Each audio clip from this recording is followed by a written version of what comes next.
Live from Atlanta, Georgia, it's showtime, folks. Welcome in, Chase and Big Joe, 1025, 1063, the game on this Thursday. You heard that right. We're right outside the third base gate at beautiful Truist Park in, I guess, Marietta, Georgia, is to be precise, but in the Atlanta area. He is Big Joe Dubin. I'm Chase McCabe. Dr. Crane, Nick Frazier, is all the way back in Nashville on the ones and twos behind the glass. And, gentlemen, we are excited for a little May in the A and to be here today. Yeah, man. I'm hooked. I'll tell you right now, I've banged on baseball for quite a while. Chase McCabe got me hooked last night. I mean, this stadium, this everything here, the excitement, it was fun last night. So I'm hooked. You got me. You won. Yeah, now, baseball, you brought me back. Unfortunately for me and all Braves fans everywhere, the bullpen gave it up, and they ended up losing 5-4 to the Washington Nationals. But hopefully they can rebound today, get back to 500, and head to Boston for their next series. But we're here, and thanks to the Atlanta Braves for having us here, as we're going to be talking about some of the promotions they have going on. And then after our show, we'll let Dr. Crane and Connor Newt take over for an hour before DVD, and then we're going to go watch a little baseball before we head back to Nashville. Is that Jelly Roll? No. Okay. No, that is not. That but looks a good call. So that was fun. Obviously, there is a lot to get into when it comes to the Titans schedule. So, yes. Without further ado, let's go through the schedule. Dr. Crane, if you please. So the preseason schedule, they will play 3 games, 2 of those being on the road at Tampa Bay and right here in Atlanta, Georgia, as well. Those dates to be determined. And then Friday, October 22nd, they wrap up the preseason at home against Minnesota on CBS. So we're thinking that Falcons joint practice. Probably. That All makes of sense. good Down stuff. here, either Yeah. Tampa or, they usually don't do the first one. It's usually the second one. Yeah. So I would say Atlanta. So that's an easy trip to come down for. And then the regular season gets underway Sunday, September 7th on the road, a 3:05 kick at the Denver Broncos, televised on Fox. We kind of knew this one yesterday, Joe, but I don't mind opening up on the road, especially with a young quarterback. You take some of the pressure. I mean, the pressure is going to be there no matter what, but you take some of it away by just going out, doing your thing, playing football. I hate it. I hate them starting on the road like that. I want the rookie quarterback to be at home. But that's, neither here nor there. Well, they have to wait a week. September 14th, a Sunday, the home opener, and what possibly could be the home debut for quarterback Cameron Ward. He will take on the Los Angeles Rams, a noon kick on CBS. I like it. Good. Got it home. Rams aren't the greatest team. So it'll be good for the Titans on that one. Back-to-back home games, September 21st, the first divisional game when the Indianapolis Colts come to Nissan Stadium, a noon kick on CBS. I'm okay with that, and I think if you're going to kick off the division schedule based on how things are as we sit, I would rather it be Indianapolis. Absolute must-win game. Yes. Home game early on at division, take them down.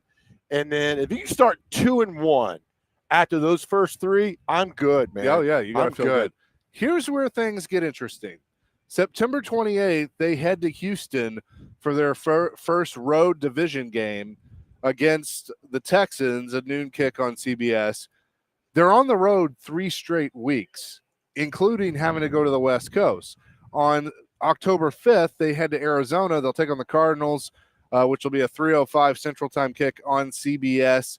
And then the following week, they are in Las Vegas, their first trip to Las Vegas to take on the Raiders, a 3:05 kick on Fox. I would imagine they'll stay in Phoenix for the week, practice out there, and then go to Vegas. That's what they did. It's what they did in 2017, except they played Arizona, then to the 49ers. It's funny, the history between the Titans and the Cardinals is almost nil.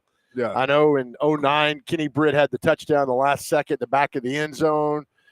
But I can't. Didn't Vince lead a big comeback against them? That 99-yard drive. Yeah, yeah, that was a 99-yard drive down the field and got it done. But back-to-backs. And then, this team has shown franchise-wide history. They're not going to lose both games. No. Although they did in 17. They was terrible out there with – They lost to the Niners. But I just think you got to play it, get it over with, done with. If you go to those two games at 2-1, I think you got a lot of or be 2-2 because you got to play Houston. A lot of confidence. I think you split those. I have a feeling a lot of people from Nashville will be heading to Las Vegas for that trip, and this isn't a prediction. This is a spoiler. So will the Chase and Big Joe show. Oh, get it! October 19th, they return to Nissan Stadium. Somebody else returns to Nissan Stadium for the first time. A noon kick on CBS against Mike Vrabel and the New England Patriots. Probably not.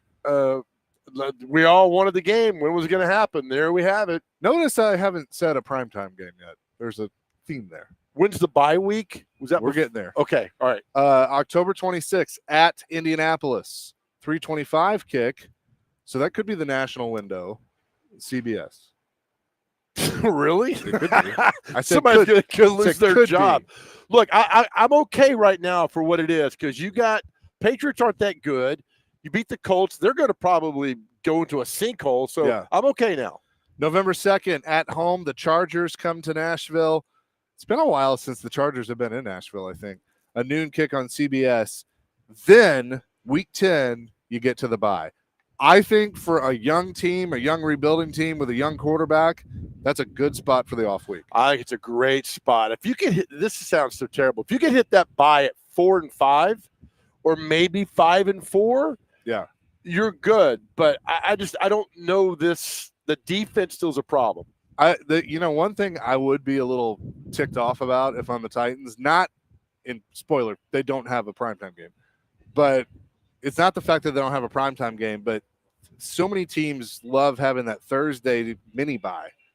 You get the you get the mini bye. They don't even have that. So week 10 is when they have the bye week. Then, and if you keep up with us with the bye in the middle, they have 4 straight home games, starting with the Chargers. On November 16th, Houston comes to town for their home meeting. Then Seattle on November 23rd. Jacksonville on November 30th, the first meeting with Jacksonville. So they don't see the Jags until end of November. Thanksgiving weekend. I like that. Okay. December 7th, they are at the Browns. A noon kick. So I know Brett Kern would have hated that, having a kick in Cleveland in December. Punters. December 14th, they head back out west to San Francisco, 3:25 kick on Fox. Then they come home Christmas week, December 21st, Kansas City Chiefs come to town. Flex candidate. Yeah, I'm kidding. And then the final home game of the year, December 28th, Nolans comes to Nissan Stadium. The Saints, a noon kick on CBS. And then week 18, TBD at Jacksonville. So that could be a Saturday, could be a Sunday, depending on. Could be just not played at all. Yeah, they may just say we're going to do everybody a favor and just cancel it. Dude, that game versus New Orleans after Christmas, you got the Christmas hangover. Would we say that game would be like 2 hobos fighting over bologna sandwich? I got a question. Remember how it was in the 80s or the 90s where the Saints fans all wore bags over Aints. The Aints? Yep. Can both teams do that? Because that might be happening.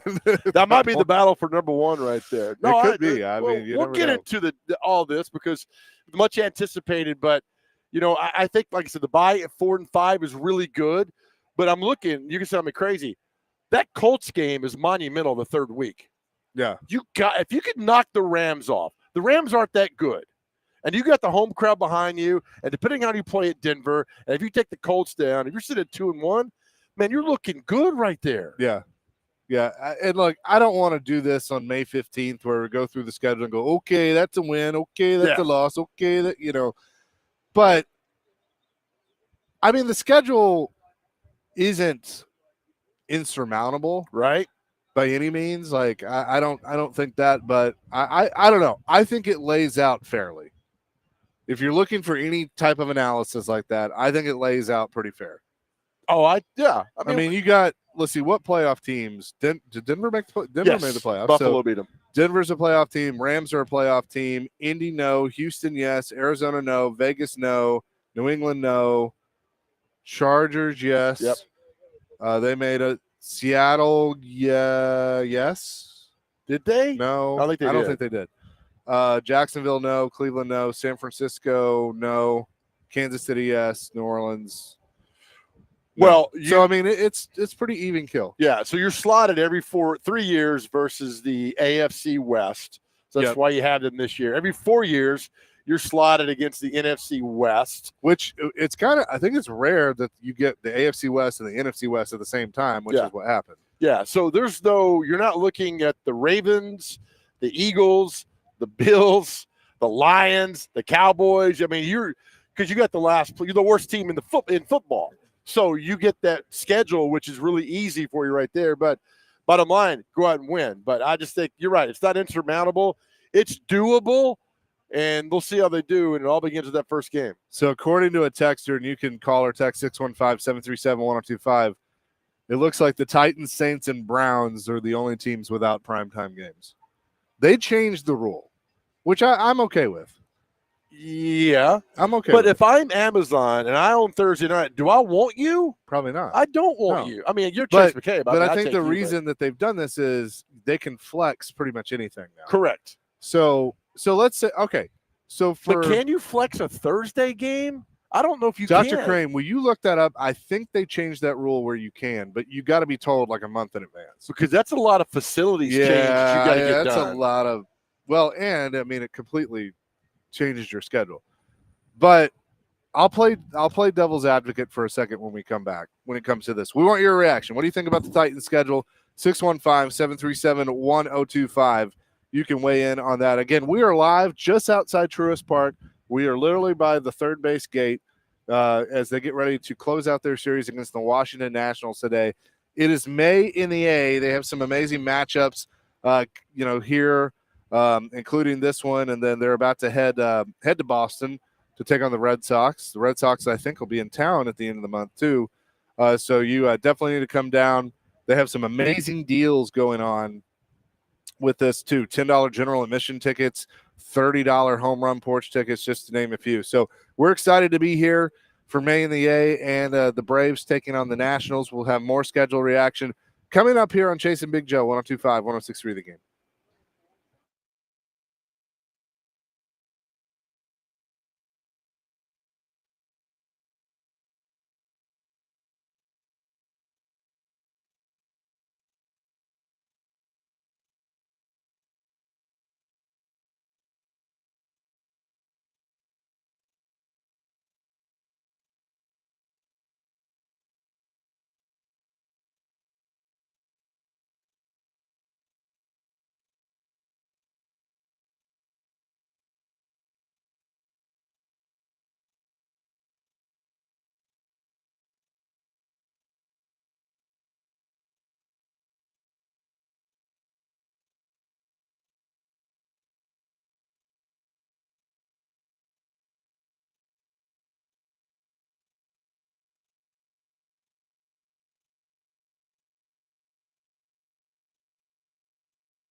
Big Joe, 102.5, 106.3 The Game here on this Thursday. We're live at Truist Park. The Braves and the Nationals about to meet here in a couple of hours to close out their series. Our show, of course, presented by the Omni Nashville Hotel. We stayed at the Omni downtown Atlanta last night. It was beautiful. It was Great absolutely time. beautiful. Very comfortable. Oh, my gosh. It was good. And we had separate rooms, so you didn't have to hear me snore. Thank so God. I know you're very happy about that. Although so. I was proud of you. 20 minutes into our drive, you were zonked. But you came I out of wasn't it. really I was for like 2 seconds, but I was coherent. But yeah, when we were, especially when we started going up Mount Eagle, I was starting to fade. But I was in it right though. But it's what I do. We've talked about this. Yes, it is. Dr. Crane has the explanation on flexible scheduling with the National Football League. We go to our correspondent, Dr. Crane. Thank you, gentlemen. Yes, the NFL can flex Thursday night football games if they're originally scheduled for Sunday. This rule only applies for games that are in weeks 13 through 17. Which means originally scheduled games, like I said earlier, that are scheduled for Sunday afternoons can be moved to Thursday night during those weeks. And I believe the flex scheduling for Sunday and Monday starts with week 5. Is that right? I will double confirm. Okay, yeah, don't worry. Double I confirm. think that's right. So basically, like it has a star next to starting with Arizona, subject to change. So those could be where they flex. So let's just say, by the time October 19th rolls around, which is New England here, let's just say that, and I'd have to look at what the Week 7 matchup is on I probably should do that, on Sunday and Monday night.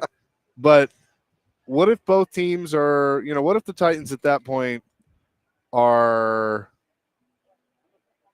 let's see, that's 6 game, 4-2. Look, man. Your passion is compelling for this football team. It's not happening. Not unless, example, 1999, the St. Louis Rams started out 6-0, right? Yeah. Cover Sports Illustrated. So people are like, oh, my God, high flying. I mean, it took over. That's the last time I remember a know-nothing team hitting the national spotlight that quickly.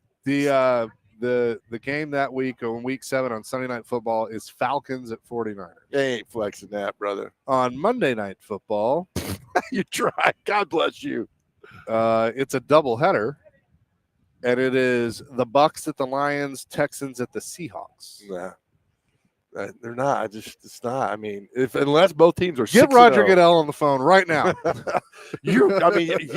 don't think you've ever won anything more in your life than the Preds to win a Stanley Cup and for the Titans to have a Here's the primetime thing. game. I don't want it, but it's good conversation. It is. Just stirring It's it up. better conversation that they don't have it because they don't deserve it.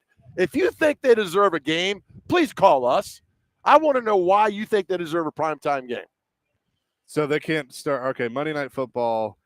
Thank you, Texter. They can't start flexing that until Week 12. So Week 12 through Week 17. If the Titans are 11-1 at that point, All right, so Week 12 is Seattle. The Kansas City game. Here's why I say it could. okay, If Kansas City is playing for something.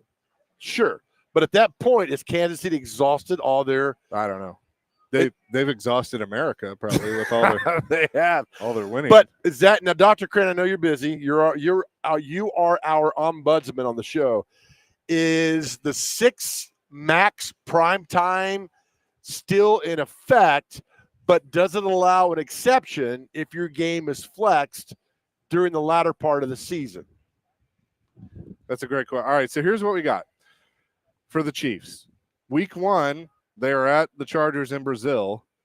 So they are in the Brazil game, which is on YouTube. So I guess that counts. It's prime time. Week 2, Eagles at home. That's on Fox. Week 3 at the Giants. That's Sunday Night Football. There's 2. Week 4, Ravens at home. Week 5 at Jacksonville on Monday Night Football. 3. Week 6, Detroit at home on Sunday Night Football. 4. Good Week Lord. 7, Vegas at home.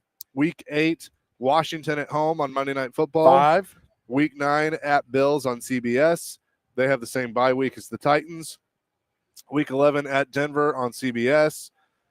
Week 12, Colts at home, CBS. Week 13 at the Cowboys on Thanksgiving on 6. CBS.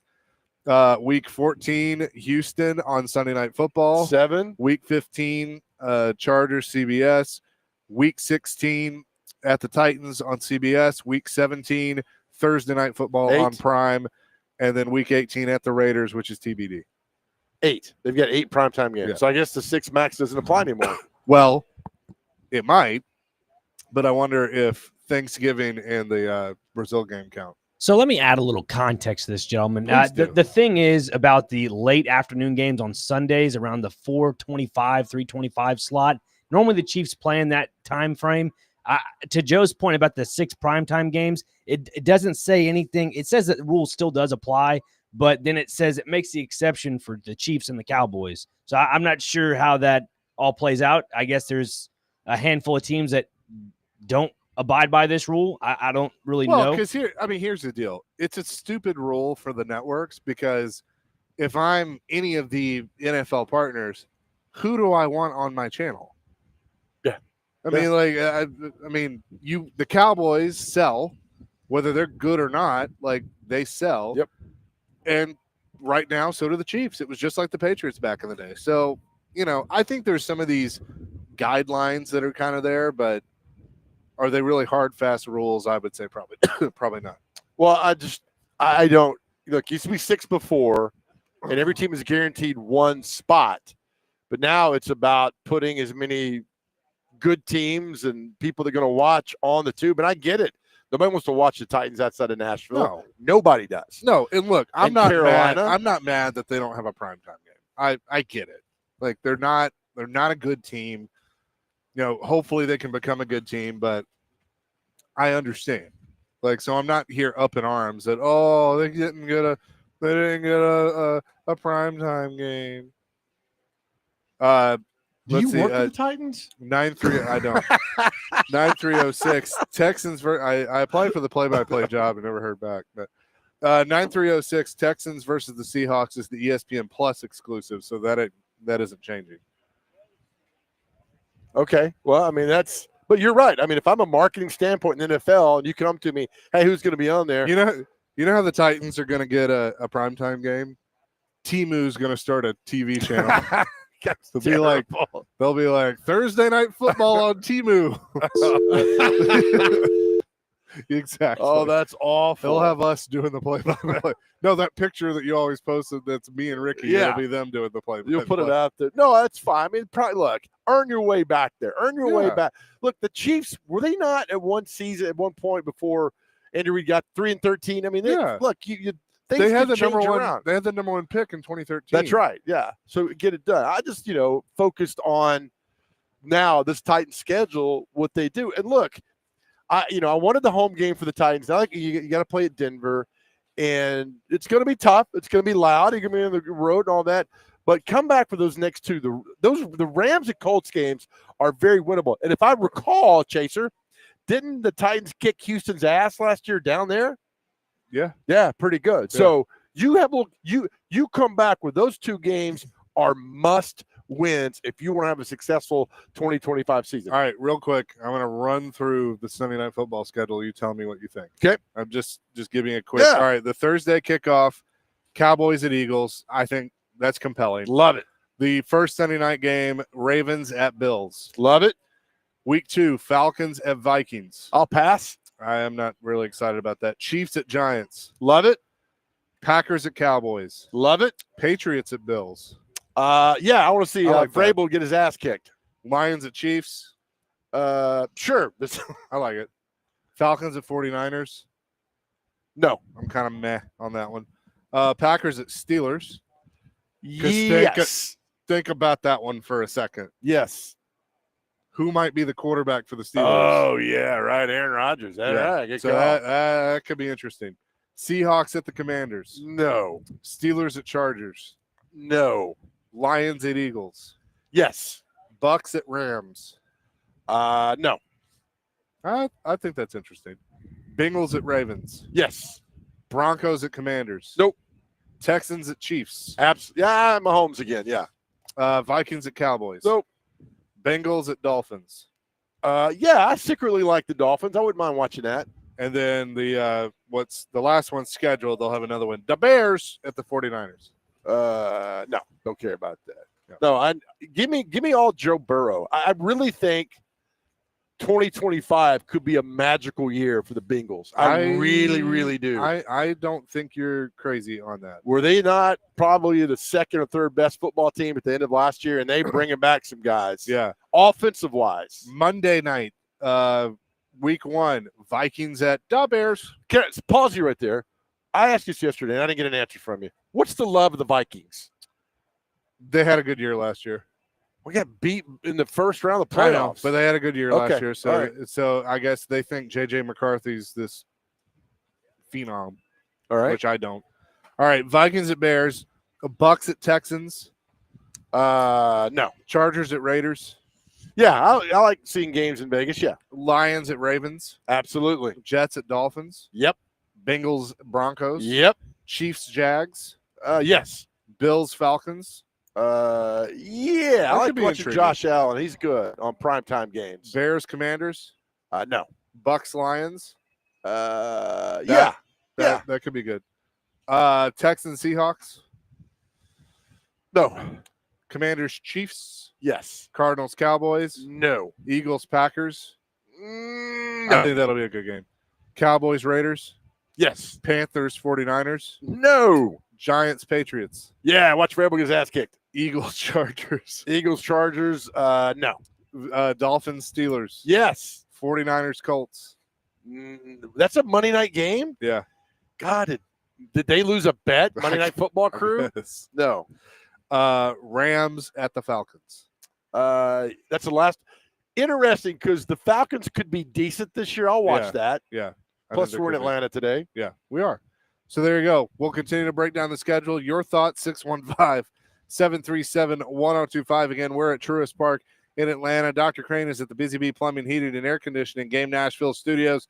Home of the $99 yearly Beehive membership, where the buzz is always about great service.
Chasing Big Joe, 102.5, 106.3 The Game on a lovely day outside the third base gate at Truist Park. May in the A as the Bravos get ready to take on the Washington Nationals. Very excited. They gave away some Marcell Ozuna bobbleheads last night, and we missed that. I was kind of sad about that. On May 25th, Kids Visor Gate giveaway for the first 3,000 kids through the gates. It's also Kids Club Day, free tote bags, free popsicles, a pregame parade around the field, and a kids-only Q&A with a Braves player. That should be fun. Yeah.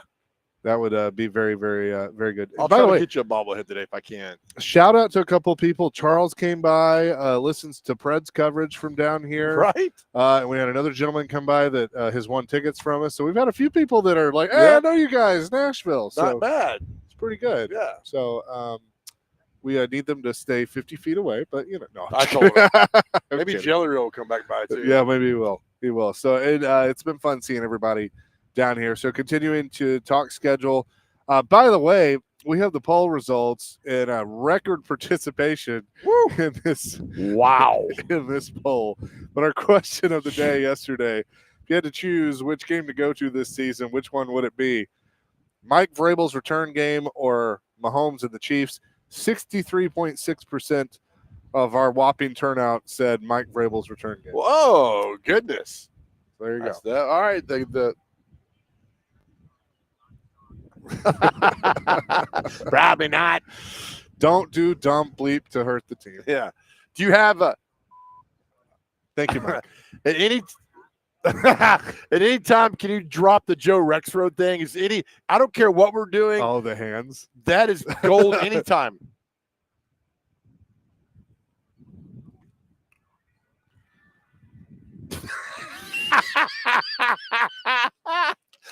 I'd never at that moment heard an interaction between a head coach of a franchise and a guy just trying to ask a question. Can I tell you that if I had the money, like if I was just rich, I would have put Kuharski, Rexroad, Jared, and myself on a plane to go to Mike Vrabel's introductory press conference. Front row. Put them front row for just to see the look on his face for him to walk in, see them and go, and not ask a question, just sit there. Oh, yeah, right. Like they just sit there the whole It time. reminds me of that scene in A Few Good Men where Tom Cruise brings the two airmen in Yeah. and they just sit in the courtroom the whole time. And it says, what were they going to testify to? That they knew absolutely nothing. They were just there. Yeah, just there, right? 615-737-1025. Eric wants to weigh in on the Titans schedule. Hello, Eric.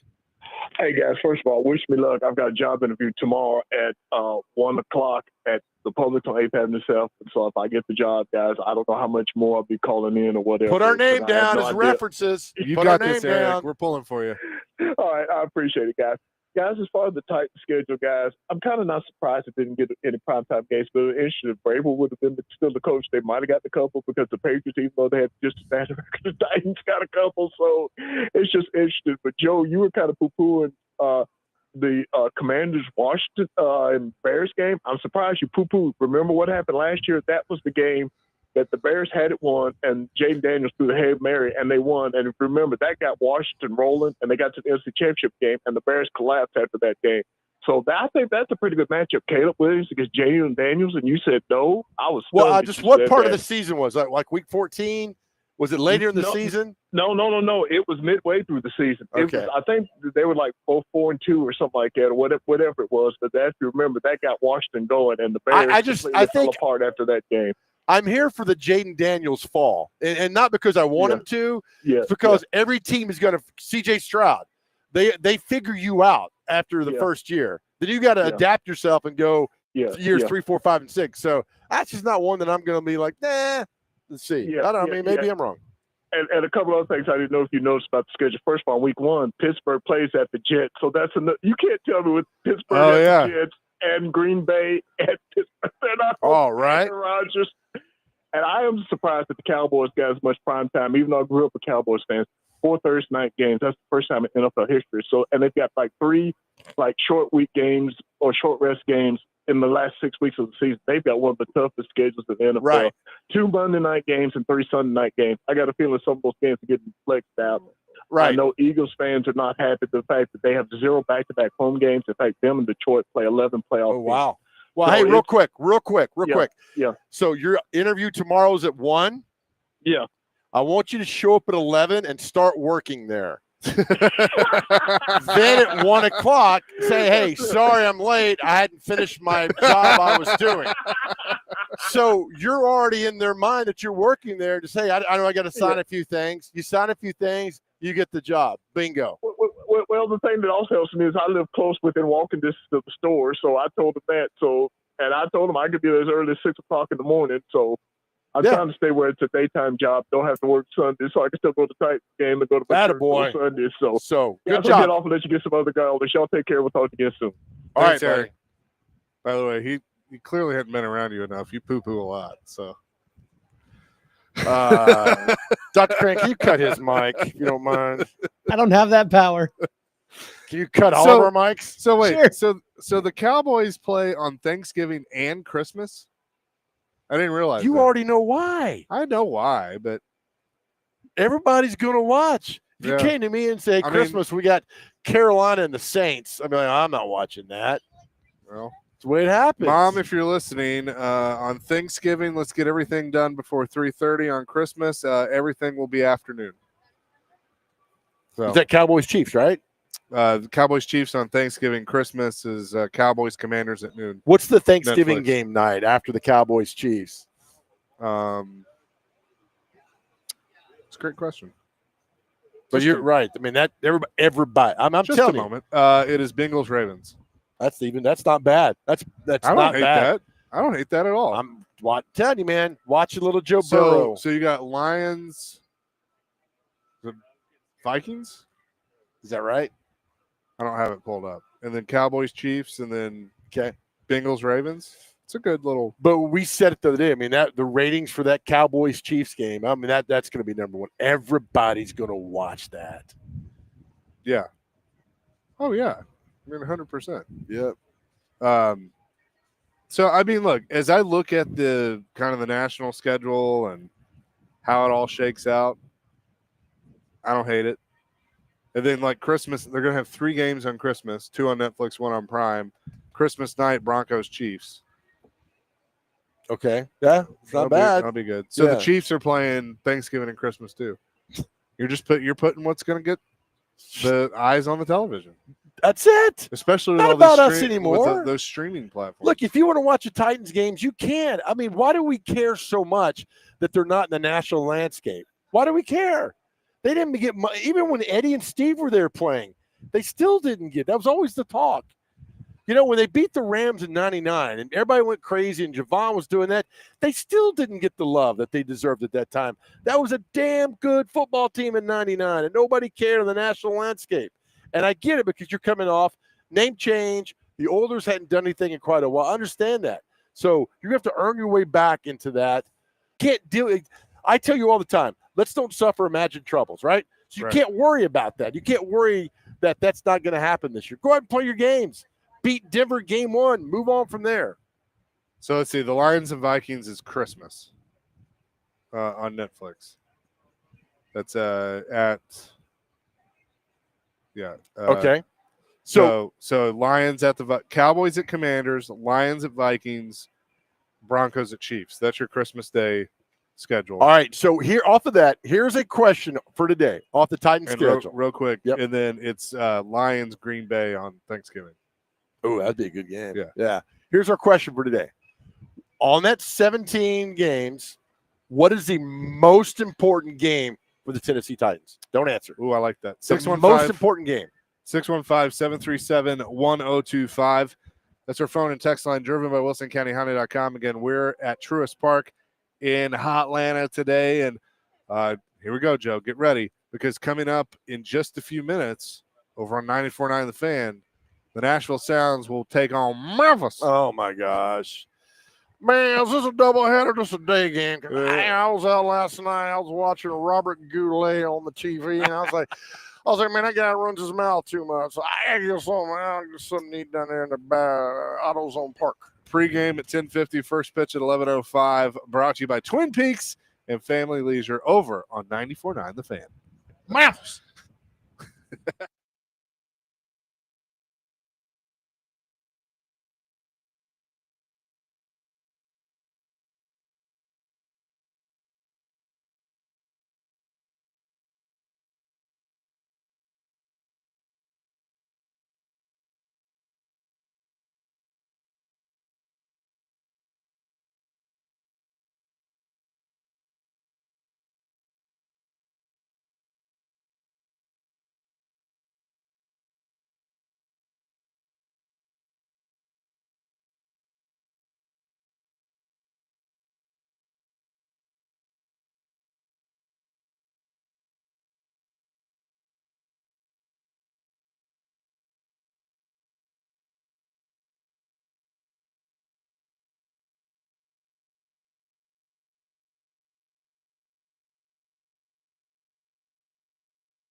106.3 The Game on this Thursday at Truist Park and at Hot Atlanta.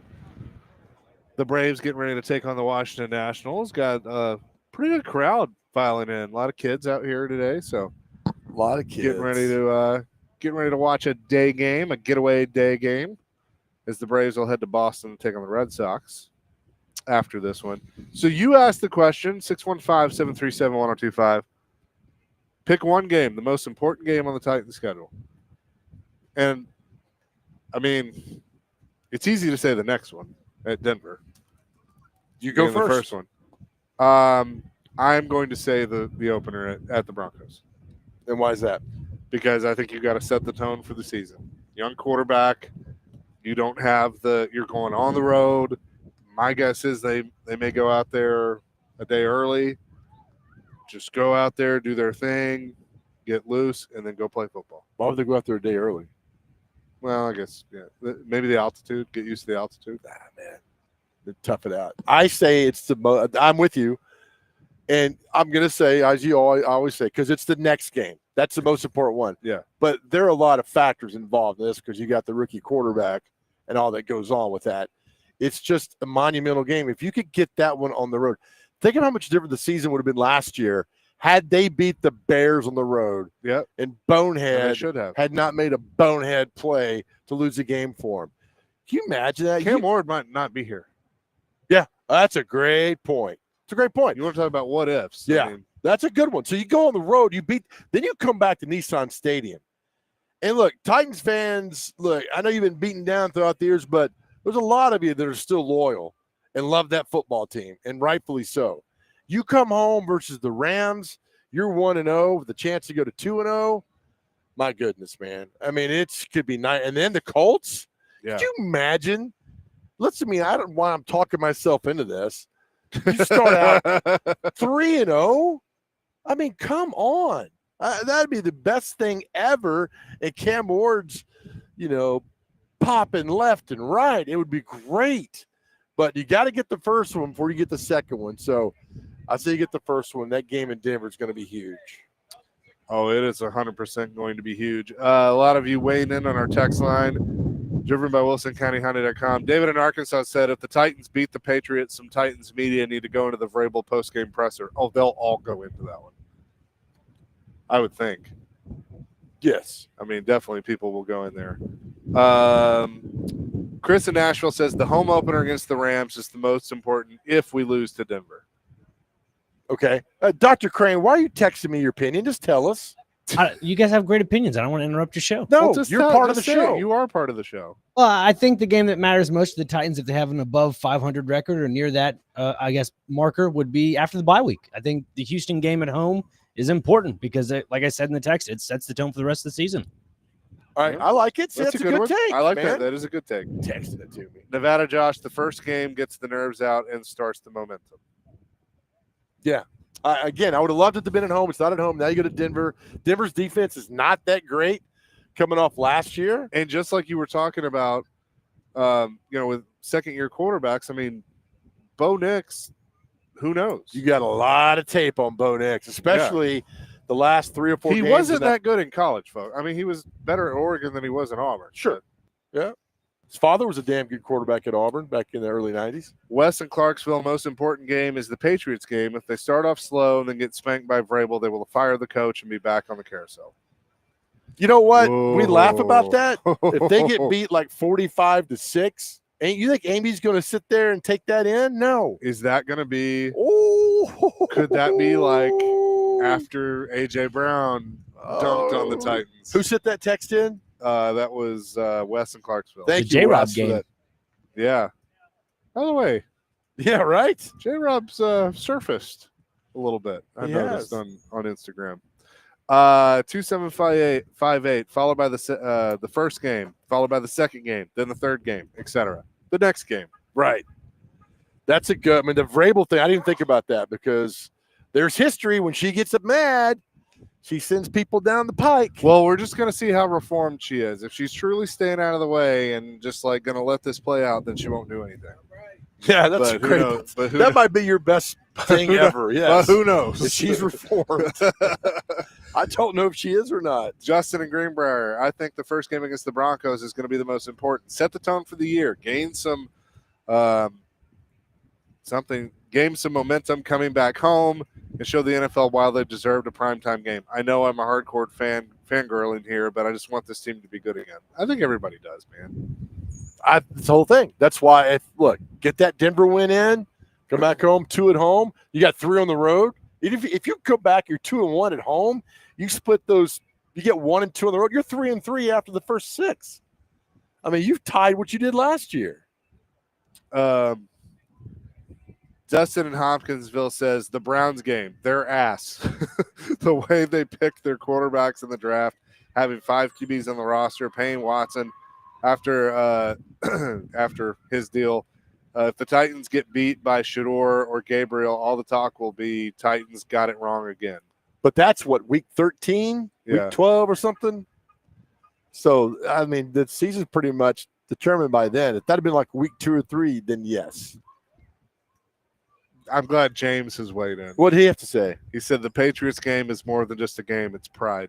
Oh, good job, James. It's good. It's right. James is right. He's not wrong.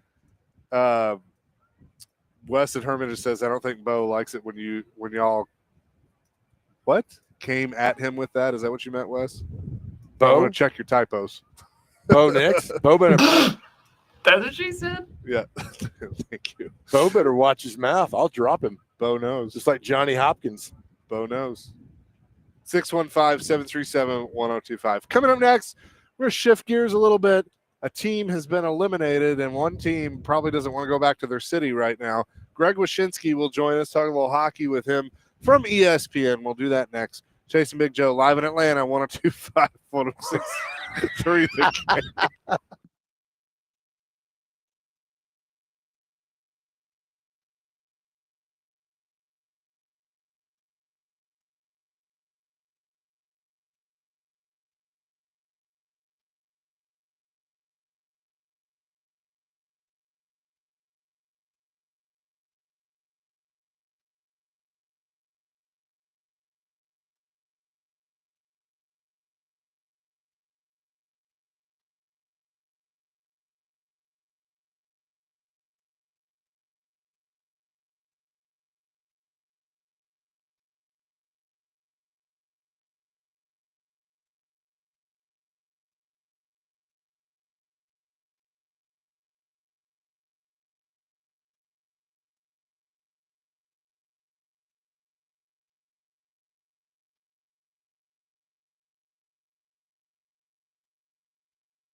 Hour number 2 of Chasing Big Joe, 102.5, 106.3, the game here on this Thursday outside the third base gate at Truist Park. The Braves getting ready to take on the Washington Nationals.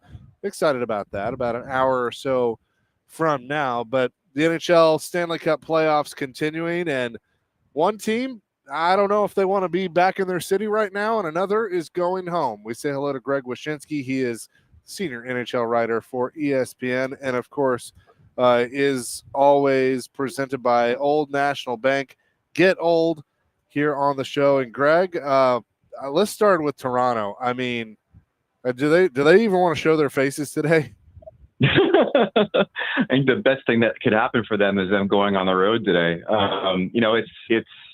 It's like for all of us. It's honestly, I'm tired of the same series over and over again with the Leafs.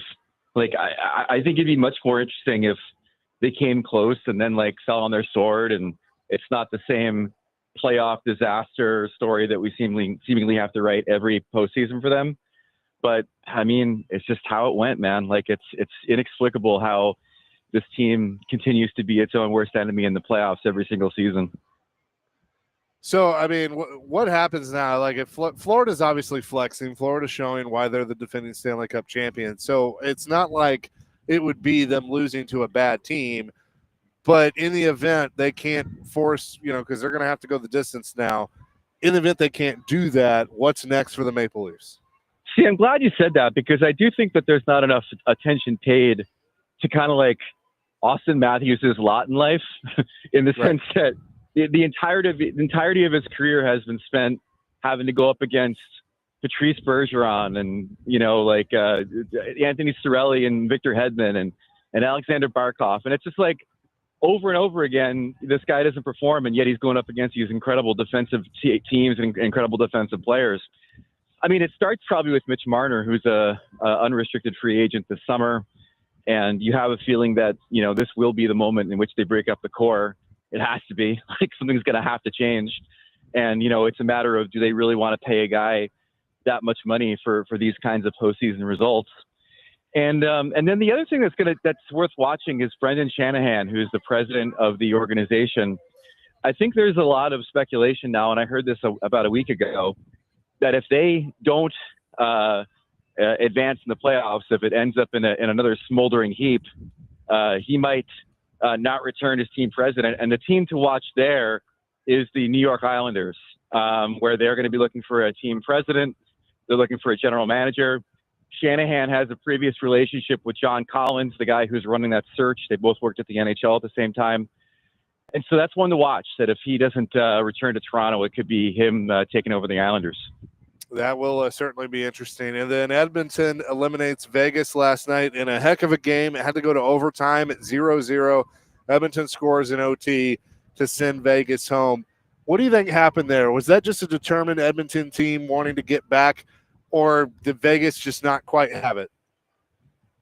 It's a combination of both. I mean, there's a real eye of the tiger thing right now for Edmonton. You could tell that's a team that felt the sting of losing in a Game 7 in the Stanley Cup Final, and has wanted to get back in the worst way. They're also just kind of hitting their stride at the right time. Like, defensively, I didn't think that they had it in them to be as good as they've been in that series against Vegas, where at one point I think they held the Golden Knights to one shot on goal in a period. And they're making both their goalies look good, whether it's Pickard, who's hurt, or Skinner, who obviously has had back-to-back shutouts, which is insane when you consider how bad he played earlier in the playoffs. And then the other thing too is, like, who scores the goal last night? It ain't McDavid. It ain't Draisaitl. It's Kasperi Kapanen. And so like, and so you're saying to yourself, okay, so this team right now is playing great defense. They're getting good goaltending, and they are not reliant on McDavid or Draisaitl to just provide all of their offense. Like, they're getting incredible depth play. They're a scary team. They look beyond where I thought they could look in this postseason so far. They've really, really come together at the right time. Greg, I'm looking at the Carolina Hurricanes. Again, just a great team. And I remember going back to 2006. I had a friend that covered that team and talked about, because I didn't know hockey in Raleigh, North Carolina, and said, look, they have such a loyal and fun fan base that they really love this hockey team. And now you look 18, 19 years later, I mean, they're still there. What is it about this Hurricane franchise, this team, that pretty much goes, I think, unnoticed across the league. Well, first of all, like you mentioned, I mean, as far as the fan support goes, I think they've got it's a really fun atmosphere at those games. I think they've cultivated kind of a collegiate fan vibe where people like to come out and they like to tailgate and hit it hard before games and then like go and have fun in the arena. I think they've done a really good job of cultivating a fan base there.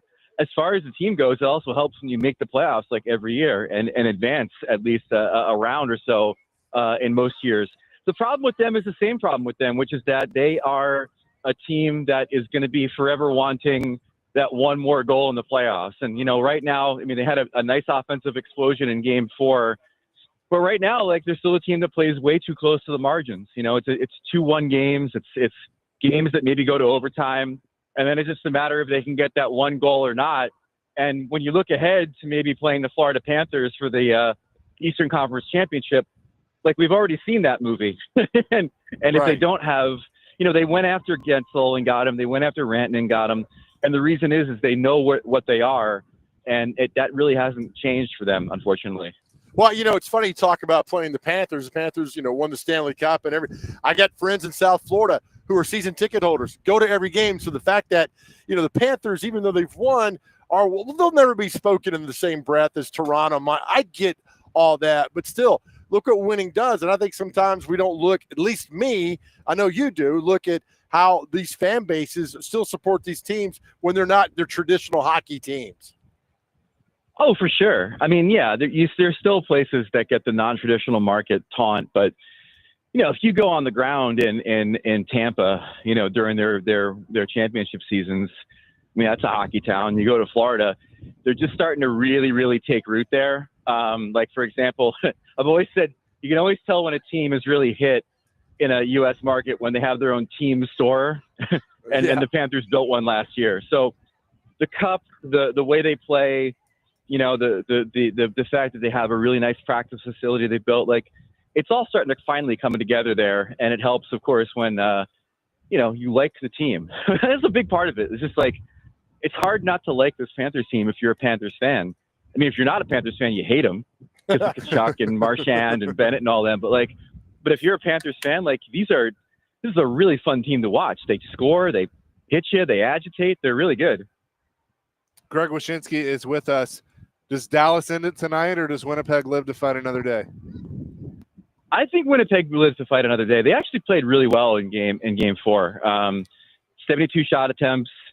They got burned by the one really good line with Granlund and Hintz and Rantanen, and then they got burned on the power play a couple times. But honestly, like, they played good enough to win. And the other thing too is that obviously at home for them, it's a different story for Connor Hellebuck, their goalie, who at least has been replacement level at home whilst being a disaster on the road. And so I could see them pushing it to 6. I don't think they come back to win the series, but it wouldn't surprise me at all for them to have one last push. Same thing for the Capitals tonight. And as you guys might have heard, I'm in DC. There's like fire engines and stuff. It's great. So I think there's a chance the Capitals could push this thing to 6 as well. I think they've got one more big push left in them before the Hurricanes put them away. Yeah, I mean, with both of these series, like, I've really enjoyed them, especially Dallas and Winnipeg. But I've been surprised that both sit at 3-1 right now. I kind of thought that these had the makings of going 7, at least 6, you know, and it could still do that, but being more of a back and forth than it has been. So I agree with you. I think Winnipeg pushes it tonight, and I also think Washington pushes it tonight. So we're on the same page. I hope so. I think it makes for a more exciting postseason. You know, I fully expected the results that we're seeing. I mean, I at least in the Dallas series, I actually had Washington winning in 7. We'll see what happens there. But you know, Dallas is just the Dallas Winnipeg match. I'm sorry, the Dallas Edmonton matchup that's on the table right now for the Western Conference Final is like the heavyweight fight we all want to see. And I really hope that Winnipeg doesn't ruin it for us. Yeah, and look, I thought Dallas was going to ruin it for us, you know, going into the playoffs, because they were just limping into it. So I was like, oh boy, St. Louis St. Louis had Winnipeg, but Dallas is going to get, you know, taken care of and not even get to where they need to go, and then they somehow turn it on. Yeah, exactly. And you know, part of that is, Miko Rantanen going into beast mode for them. I wrote a story about Rantanen on ESPN.com this morning that kind of goes into how bizarre his year has been and kind of into how he's been able to explode offensively in these playoffs. And, part of it is finding his people. They put together him and Granlund and Rupe Hintz as the Finnish mafia line, as they're calling it in Dallas. He's been setting records and powering them and really showing that he's A, worth the money, and B, can do his thing outside of McKinnon's shadow, which I think is very important to him. What coaching dominoes do you expect to fall soon?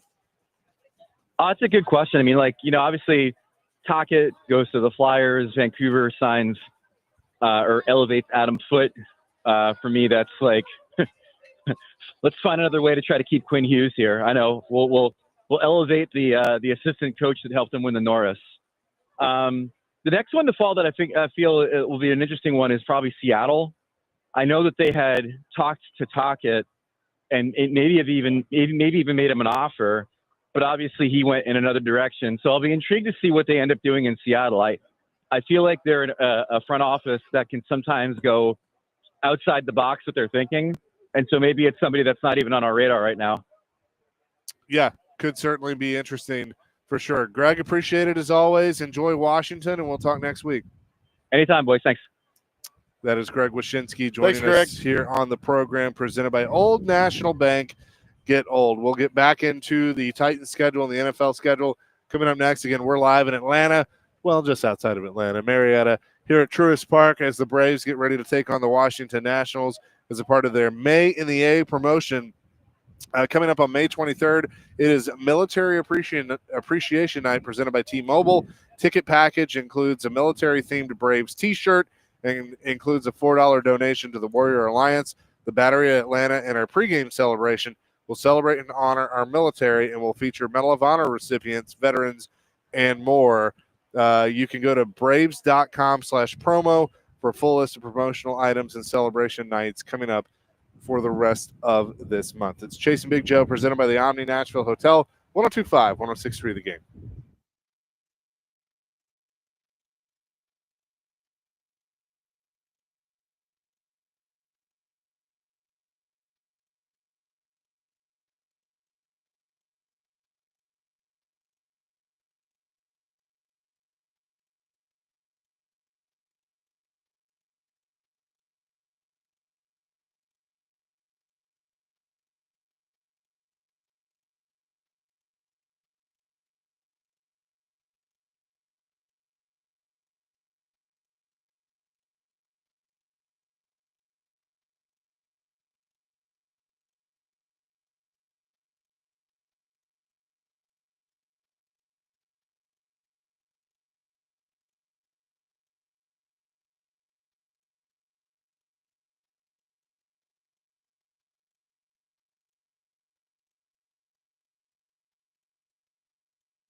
Oh, for God's sake.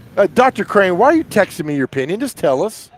You guys have great opinions. I don't want to interrupt your show. No. He's texting me his one line at a time. These are costing me 10 cents a piece, you jack. I'm roaming.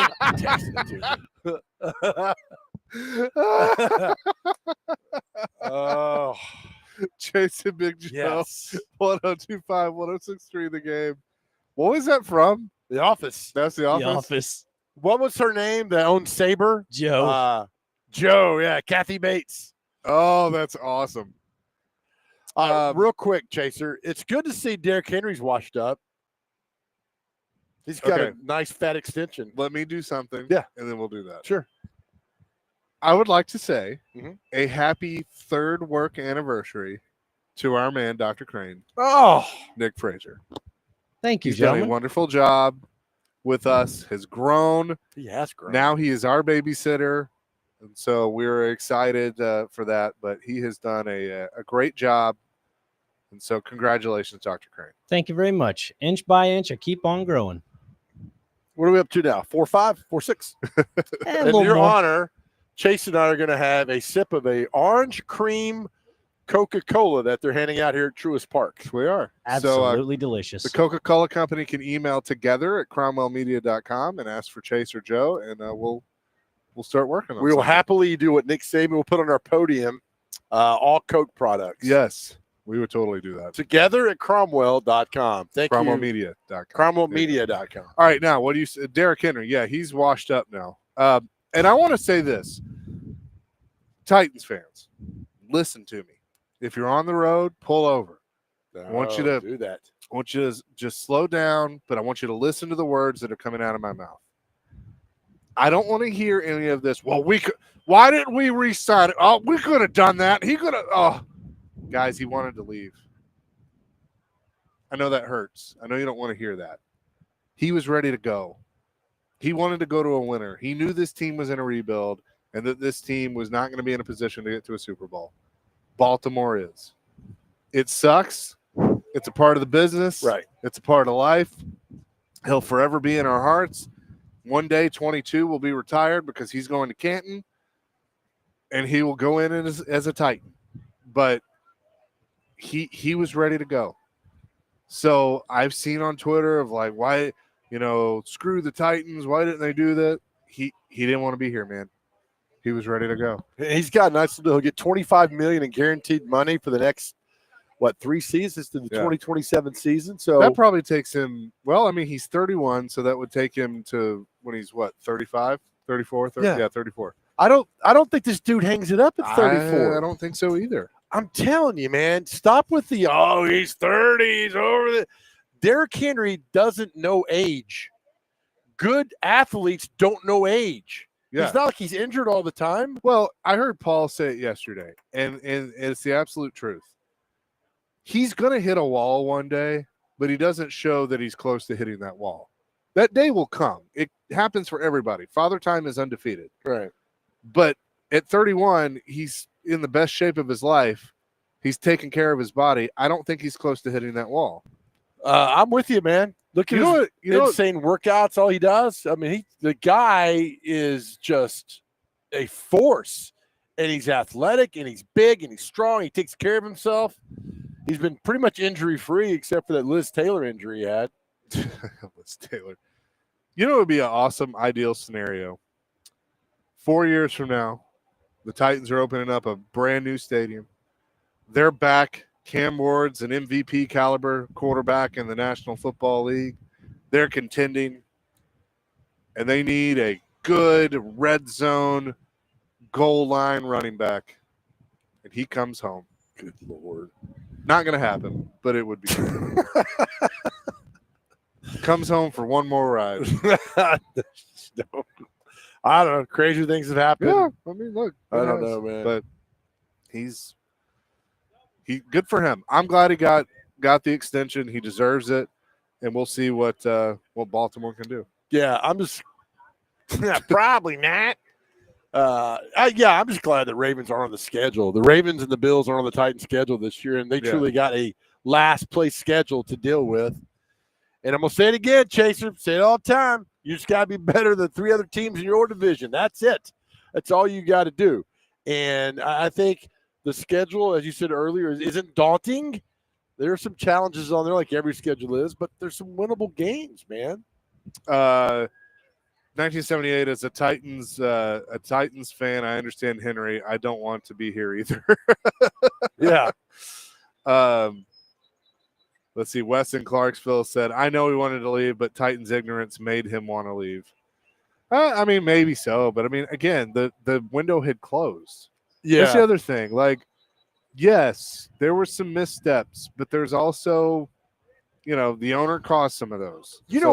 Let's not gloss over that. It was everybody involved.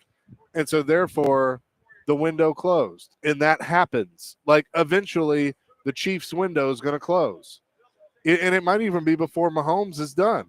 When his supporting cast is gone, when Kelsey's gone.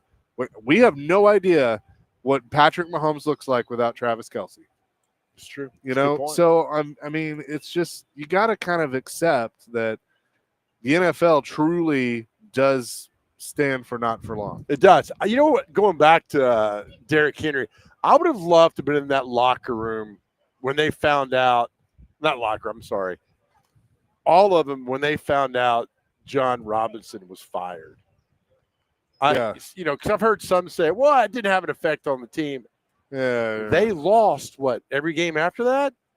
Did they not? 5 or 6 after that? They didn't win again. And they had a winning record and were leading the division. You think at the time, Derrick Henry's like, all right, look, you got rid of A.J. Brown. That hurt immensely. Now you fired the GM who put it all together, and maybe there's some reasons why you should have fired the GM after his awful draft choices for 2021. But I think his hand was forced to have to trade A.J. Brown, and it happened. But maybe it's to the point like, what's going on here? I want to get out of here. Good for him. He was a free agent. You can go wherever you want to, man. And the Titans wanted to sign him. They made it clear they didn't want to. That's fine. And go and do your thing, Derek. And Skylar says, clearly y'all don't understand sarcasm. Skylar goes, how high is Chase? So optimistic about the Titans getting primetime games. Says they could be 4-2 by the Patriots game, and now he's breaking the straw, saying Henry might come home when Cam Ward is an MVP. I did not say that. You need to go listen to exactly how I worded things. I said, what if? I said, in playing devil's advocate. I don't believe it, but come on. Sarcasm. Yeah, come on, get Listen it. to the tone of my voice. Justin and Greenbrier, Chase, I hear what you're saying about Derek, but it really does hurt. I think he's the best homegrown Titan that should have retired one. I would have loved that, but it just doesn't happen. Let me ask you this. Nobody stays here. Yeah, no, it doesn't happen. Where'd Steve go? Baltimore. Where did Eddie go? Dallas. Where'd Derek Mason go? Baltimore. Yeah. Yeah. And then now Derek's and Samari. I mean, it's just the way it is. You guys, they leave now and go. It's tough to keep a guy around forever. It really is. It is. I mean, and it just, again, you enjoy it while you have it, and then remember it when it's gone. That's just kind of how it works. That's it, brother. 615-737-1025. We'll run through the Titans schedule again coming up next. Chase and Big Joe, 1025, 1063 The Game.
Chasing Big Joe, 1025, 1063 The Game. Tune in to 1025 The Game this afternoon as Vanderbilt baseball opens their final series of the regular season against Kentucky. Pregame at 5:45, the first pitch at 6. Coverage also available on the Game Nashville app and at thegamenashville.com. We're live in Atlanta. May in the A, the Braves taking on the Washington Nationals as they'll close out their series this afternoon. Hit the road, head to Boston. But a good crowd on hand. We're excited. We're going to stick around, watch a little bit before we head back to Nashville. But really appreciate the Braves for having us here today. Just outside the third base gate. We've even had a few people stop by with Nashville connections. That's so fantastic, man. very, very cool that people were able to do that. A lot of people weighing in on the Derrick Henry stuff. Dustin in Hopkinsville said, you got to be consistently past the first round of the playoffs to get elite players to stay. We're the NFL farm team / nursing home. Not far off from that. 0247. The Titans seem to be the farm club for Baltimore. That's been that's around true. for a while. And look, I know it was a beating of a dead horse a year ago and all that. Look, let him go. He wanted to go, and they let him go. It was like, look, if you're going to be someplace and you could do better in your career and get a Super Bowl, he's not winning a Super Bowl here. No. And that's a cold, hard truth for a lot of people. He's not. He's a lot closer there. If Lamar Jackson knows how to throw a pass, it doesn't bounce. And Mark to Andrews people. catches one. Yeah, right. Now, I will say this. I don't think he wins one in Baltimore. I don't think he wins one. I think they're close. I think they're close, but I think they'll always be close. There are two teams, in my opinion, in the National Football League, besides Kansas City, but that are on that. They're right there, close. I think one gets over the hump and one doesn't. Buffalo does. Baltimore doesn't. Okay. That's All right. maybe that's a hot take, but that's kind of my thought. Because Look, Kansas City's not going anywhere, and when they lose, they get pissed off for greatness and go and win 2 in a row. but they got exposed They did. bad but by the Eagles. Tampa exposed them too, and they bounced back and won two in a row. Yeah, you're right. No, you're right. And so I think last year was a little complacency had set in, and Yeah, they understand that. I'm that AFC North with the Ravens and the Steelers are always going to be good, but the Bengals. I mean, so if they can get out of the AFC North, I think the Ravens have a great shot growing. I don't know if they can. I think the Bengals and Joe Burrow are going to be on fire this year. Absolute fire. I don't think you're wrong. The Titans schedule, they open the season at Denver on September 7th, home against the Rams the next week, home against the Indianapolis Colts, back on the road for 3 in a row starting September 28th, at Houston, at Arizona, at Las Vegas. Vrabel returns with New England on October 19th, at Indianapolis on the 26th, and then the Chargers on November 2nd before the off week. 3 in a row, 4 in a row technically. After the bye, 3 in a row. Houston on November 16th, then Seattle, then Jacksonville. On the road for 2 starting December 7th at Cleveland, San Francisco, and then back home for Kansas City on December 21st, New Orleans on December 28th, and then TBD at Jacksonville to close out the season. Is there a visiting team takeover on that schedule? Uh, No, I'm not. It won't be the Jags or the Colts or the Texans. The other 5 that they have. I would say maybe the Patriots because they've always traveled pretty well. Patriots, Kansas City, probably. And that's the game before Christmas, right? Yeah. It depends on what the Saints are. It's got a pretty good little following there, but that's They do. what, week But they- 15 or 16? They got 3 quarterbacks with as much experience as you and me. So, All right, they do, don't they? I don't know. Let's go to the phone, 615-737-1025, driven by WilsonCountyHonda.com. Buffalo has a comment on the schedule. Hello, Buffalo. Big Green Bay fan. I was looking at Green Bay's schedule. They got 2 Sunday night games, 2 Thursday games, and a Monday night game. That's pretty darn good for old Green Bay. What do you think? I think so. Yeah, got a good team. Thanks, Buffalo. Good core, good. Robbie Quarterback? would comment more on Green Bay than we do, but No, I I think mean, it's the Green Bay's pretty good. Packers. Yeah. They've Yeah. always gotten good games like that. Kenny the Mailman. I guess listen to our Tom Glavine interview and wants to weigh in on that. Hello, Kenny. Oh, fellas, absolutely loved it. And I know it's hard. It doesn't even have to be stars, but I'd love once every couple of weeks you would have bench a role player or anything. Baseball players have the best stories. Have y'all ever heard about the only one game Tom Glavine was thrown out in his pro career?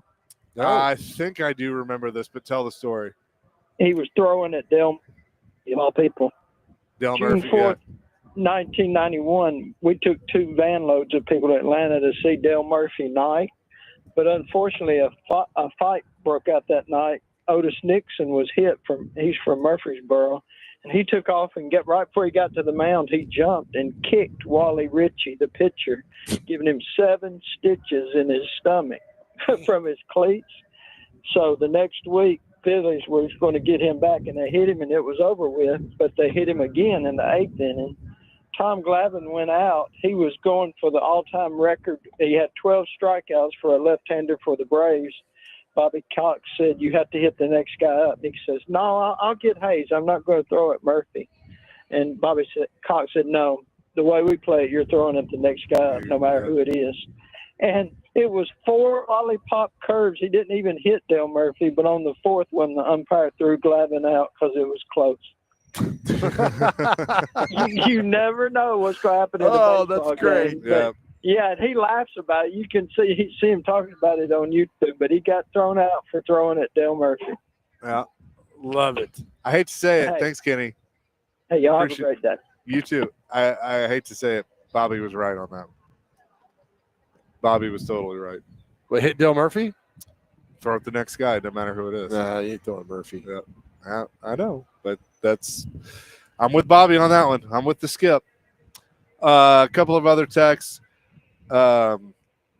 Justin and Greenberg, Dad Gummit, which great word. The Titans need to start poaching on the Ravens' land. That organization has been consistently good for a long time. We need to start sending people up there to throw a wrench in the works. They should have sent Chad Brinker up there to sell them a bill of goods like he has sold Amy. Maybe their organization would implode. That's a good one. Sitting here on May 15th, projected record. I don't know. What's Vegas? 4.5 gave them? Is that probably, right? yeah. I think they're a 5-win football team. At best. I mean, that's an improvement from what they were last year. I don't know. A lot depends on that first game against the Broncos to me. You win that, you come back, you got 2 games you can win at Nissan Stadium with the crowd behind you, hype, feeling good. I mean, my goodness. I did this last year too, and I was like, what are you doing, Joe? But again, it'd be the positive part of that. You come back, you start 3-0, man. Then you got the 3-game road trip against Houston, at Arizona, and Vegas. Go 1-2 there. Then you're sitting there looking yourself at 4-2. Stop it. But here's the thing. If they end up with 5 or 6 wins, obviously that's not the end goal, but aren't you going to view that as, okay, step in the right direction? Yeah. I mean, I think to me, and if they're competitive in the losses, this is how bad it is. I'm trying to justify this. I mean, I think your goal is the playoffs, not to get 6 or 7 wins. I know, but you got to start somewhere. I mean, that's what I'm asking the fans. I mean, like, I agree. It's playoffs. It's Super Bowls. I mean, that's what it needs to be. But it was a 3-win team last year. That's right. You're right. No, you're exactly right. And they were lucky to get some of those. You're 100% correct. But Dustin says, I think they only win 5. Callahan gone. Got to win 7 to keep Callahan. That's the interesting thing, too. Is that you want, I mean, if they win 5 games, there's a little improvement. You fire Callahan, you bring a whole new staff here again. You set him back for another. I know people don't want to hear this. It depends. If they only win 5 games, it depends on what the 12 losses look like. True. If they're blowouts, then yeah, he's gone. If they're competitive and they're in these games and it's just a young team making mistakes, then he probably stays. All right, let me ask you real quick before we go. Mahomes, how many head coaches he had since he's been in the league? 1. Josh Allen. 1. Joe Burrow. 1. Yeah, I mean, so yeah, there's. I know they're winning. You know, the Bengals weren't great in 20, but Burrow got hurt. But a few coordinators, but you get that comfortability with everybody going on there, and you kind of build upon those. Yeah. and you get going and do all that. I think firing, unless they go 0-17 and a horrible, and he makes some of the worst coaching decisions ever, then he's gone. Josh Allen is a little more not impressive, but because McDermott's a defensive-minded coach. Right. And so he's gone through different coordinators, whereas Andy Reid and Zach Taylor have pretty much been Mahomes and Burrow's coordinator. You are correct, sir. So that is something to interesting. 1978 says, never mind. But I see your point. Coming up next, we will go to What Day Is It and Celebrity Birthdays. We're live outside of Truist Park. Braves and Nationals here on 102.5, 106.3 The Game.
Nashville's best deal of the week is Bavarian Beer House, conveniently located at Opry Mills Mall. Enjoy beer, food, music, and fun at Nashville's only authentic German beer hall, where it's Oktoberfest every day. Just head to theGameNashville.com/deals to get a $50 gift card for only $25 to Bavarian Beer House while supplies last. Chase McKay, Big Joe Dubin, live in Atlanta outside of Truist Park. Coming up next, technically, the Chase and Big Joe show continues, but it'll be Dr. Crane and Connor Newt holding it down because we got to clear the area as they get ready for first pitch. So we just got our buddy Ricky to send us a note that the actor Joe Don Baker passed away. Now, why is that important? Well, let me tell you why. It's been a lot of stuff. He played Buford Pusser in Walking Tall, the original Walking Tall, which you've never seen that movie about a Tennessee sheriff. It is a fantastic. Not the version The Rock did. That had nothing to do with that. Yeah. Right. So watch Walking Tall with Joe Don Baker, and it's amazing. I know him better as Chief Bone Cancer from the movie Fletch. Remember when he said, you and Tommy Lasorda? He said, yeah, we're friends. And Fletch hits the pitcher and says, I hate Tommy Lasorda. So rest in peace, Joe Don Baker. Rest in peace indeed. With that, let's get to what day is it and celebrity birthdays. It is presented by Jarrett. Just staring off every day. It is presented by Jarrett Companies Inc. Above and beyond industry standards. Visit them at jarrettcompaniesinc.com. All right, gentlemen. First on the list, we have National Senior Fraud Awareness Day. So just make sure about that. Bring Flowers to Someone Day is today. Brown Bag It Thursday. Global Accessibility Awareness Day, HG Awareness Day. There are a lot of awarenesses going on. What's HG? It stands for Hypermesis Gravitardium. I don't know. That's what it's saying. It's a long, looks like it's Latin. I don't know. Hummus Day is today. Love some hummus. International Consciousness Objectors Day. This is just ridiculous. Conscientious Objector? Whatever. Conscientious Objector? It's a tongue twister. International Day of Families. Do you know what that means? Conscientious Objector. I don't know. Can we just continue? I'm losing just brain cells. Oh, God. International MPS Awareness Day. That one I'm not going to pronounce. It has like 27 letters in it. Nashville Public Schools. We love them. No, it's like mucopostolopic. Stop it. All right. Sometimes you just need to let it go. I will send you guys a screenshot. It's pretty long. National. She said. Darn it. National Aperitif Day. Delicious stuff there. National Chocolate Chip Cookie Day. National Notebook Day. National Safety Dose Day. And to wrap up the last 4 or 5, National, Tuberous. You know what? We're done. Nylon stuff. We're not going to do this. Oh, good job, Dr. This Grant. segment brought to you by Hooked on Phonics. And I've let you do an hour. This should be good. Oh, you're the best. All right, time for celebrity birthdays. Got to get them within 2. Our first birthday, Chaz Palminteri. Do what? 40, Chaz Palminteri. 41. 40. 79. He's the guy that's in all the mobster movies. Oh, I don't know. Obviously, y'all didn't know. Palma what? Palma? Palminteri. Chaz Palminteri. All right, speaking of mobster movies, the Soprano daughter, Jamie Lynn Sigler.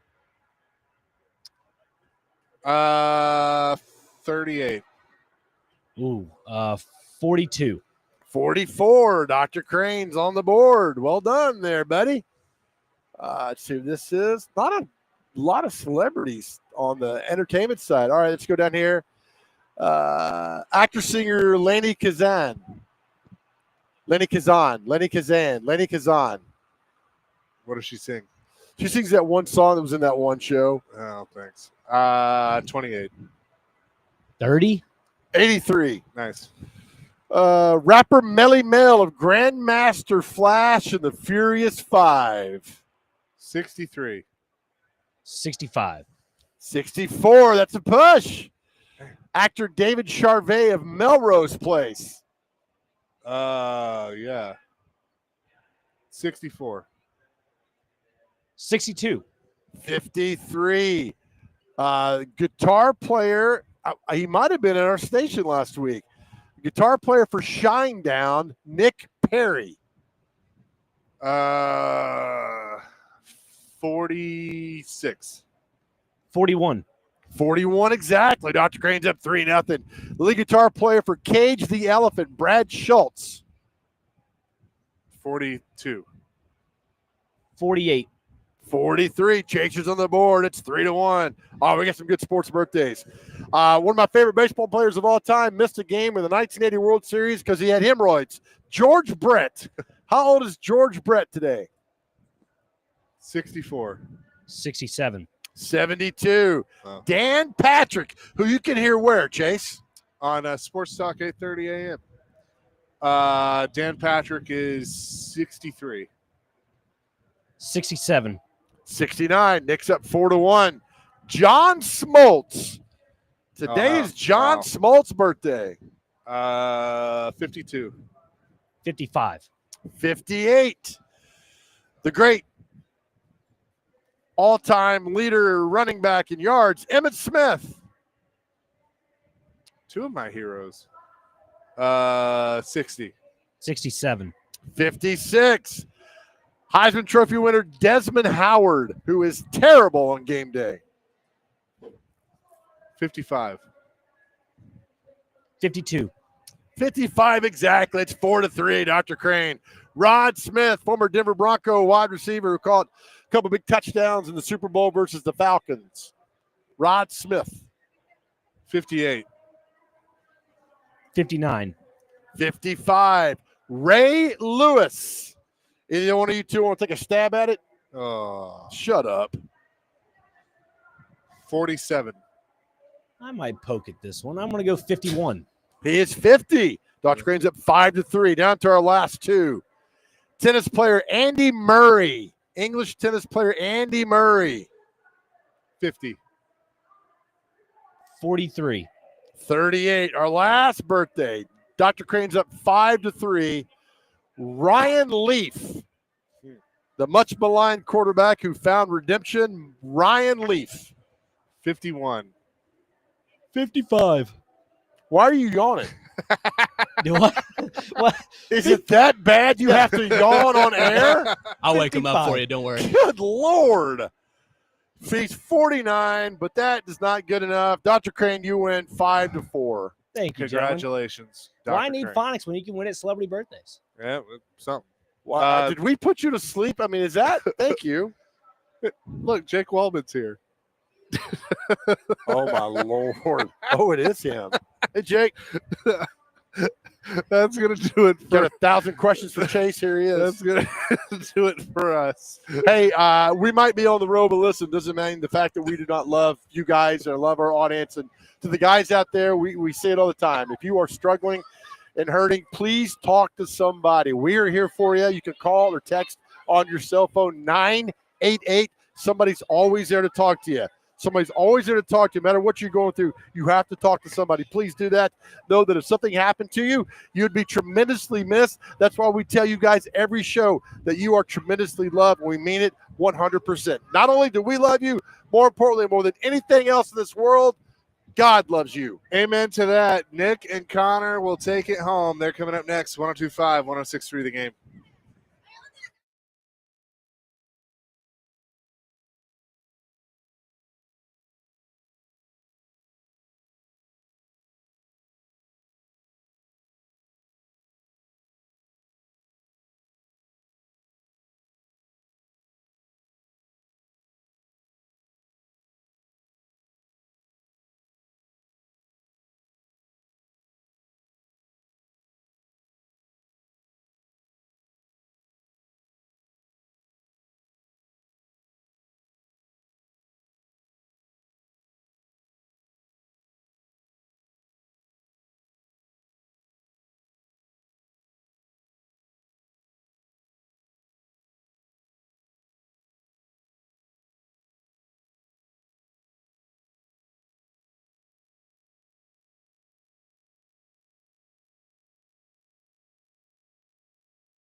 All right, final hour of the Chase and Big Joe show with Connor Newt and myself, Nick Frazier, with David James behind the glass. Connor, we're, like you said before, the closers. Bullpen. They had a great outing.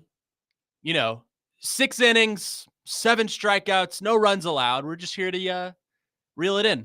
Yeah. Hell's Bells needs to be playing in the background right now. Indeed, with some red lighting to go along with it. But, like you said, we're the closers, getting things done. The bullpen's ready to go.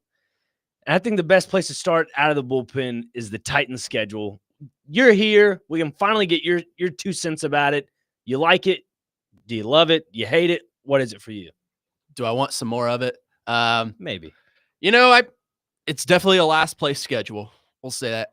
My main complaint, and this is going to be the complaint all day long, what a massive missed opportunity not putting Vrabel's return to Nashville in primetime. I don't care if it's Thursday night football, Monday night football. It sure as hell wasn't going to be Sunday night football, but at least Thursday night football, people would watch.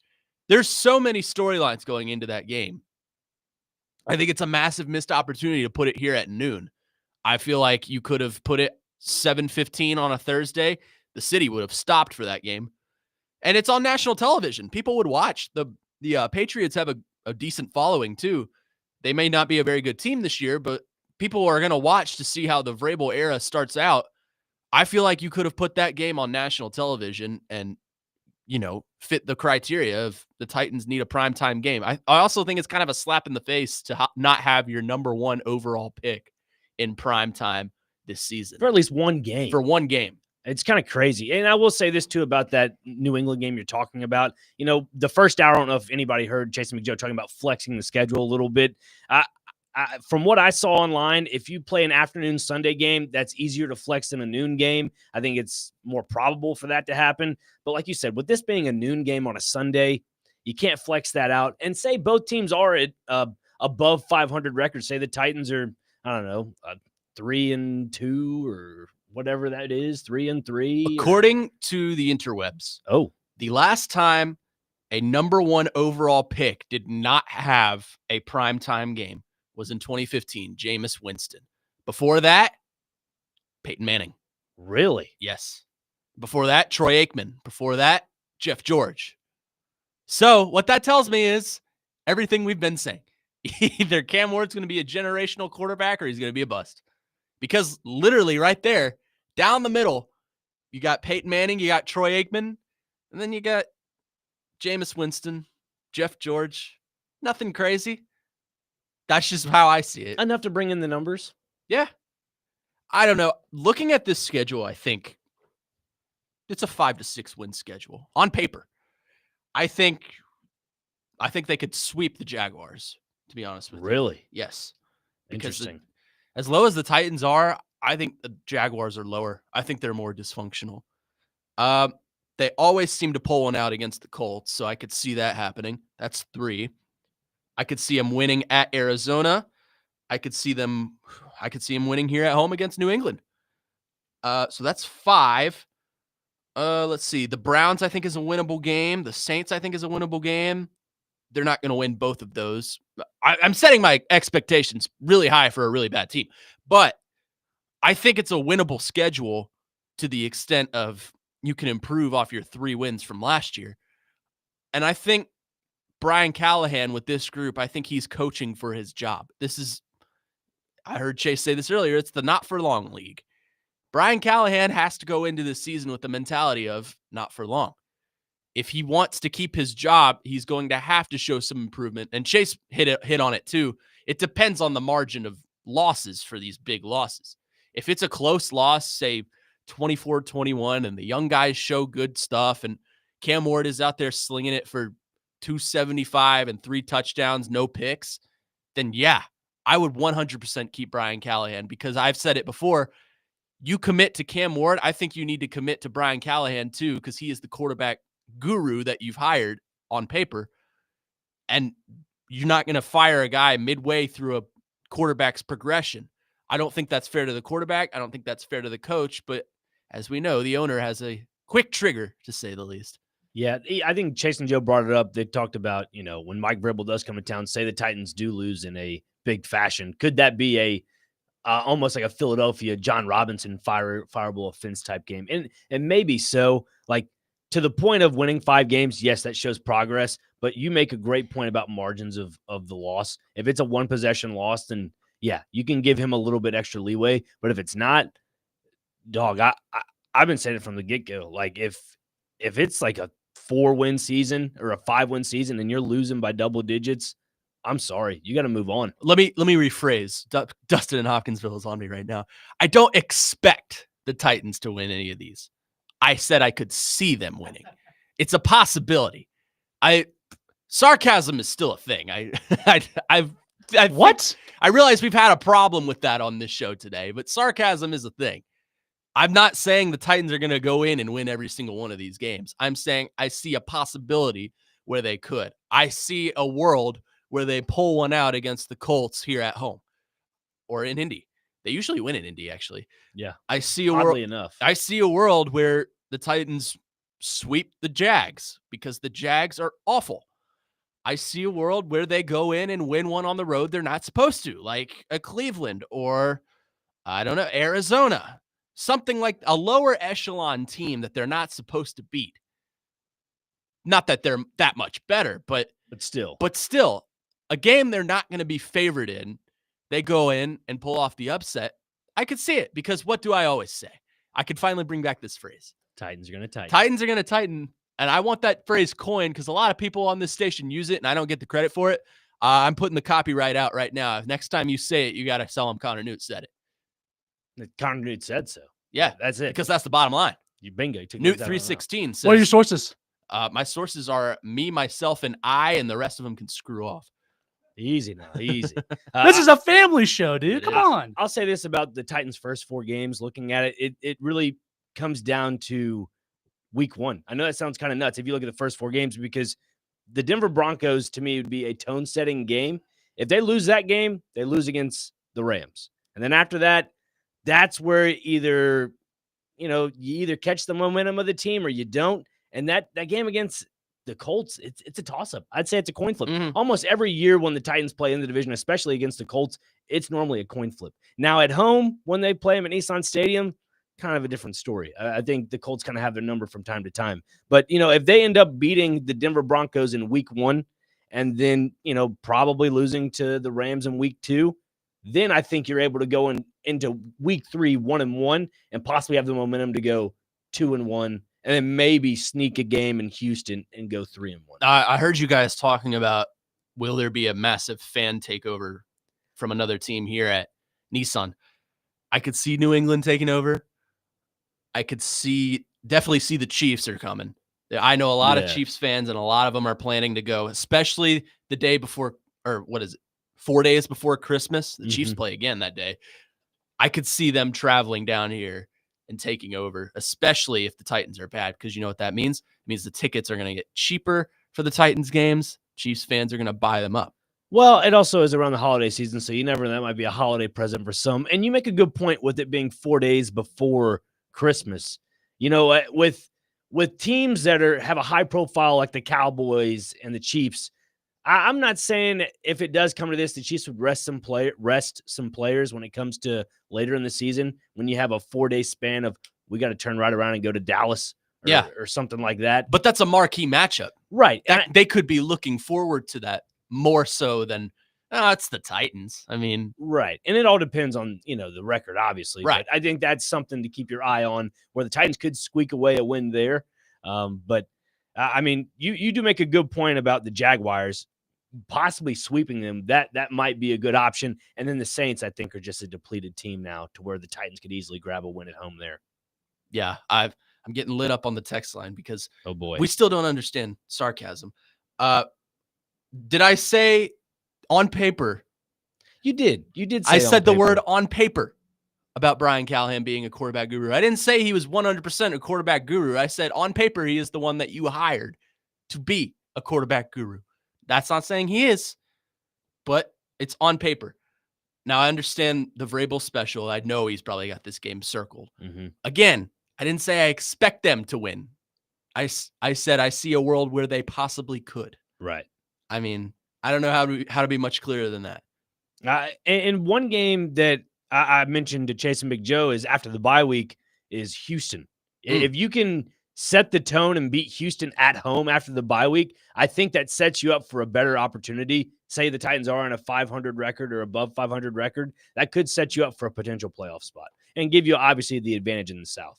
Yeah, Joe says it all the time, and I didn't realize it until he started saying it, but he's 100% correct. You only got to be better than 3 other teams. The AFC South, on paper right now, maybe the worst division in football, if not bottom 2. There may be another division in the AFC that may be a little bit worse. The Bills, Patriots, Dolphins, and Jets. That's just the Bills division to win. But what I'm getting at is this division's wide open. There is no front runner. If you had to ask me right now who's winning the division, it's Houston. But CJ Stroud proved that he can take a step back. He took a massive step back last year and hit a bit of a sophomore slump.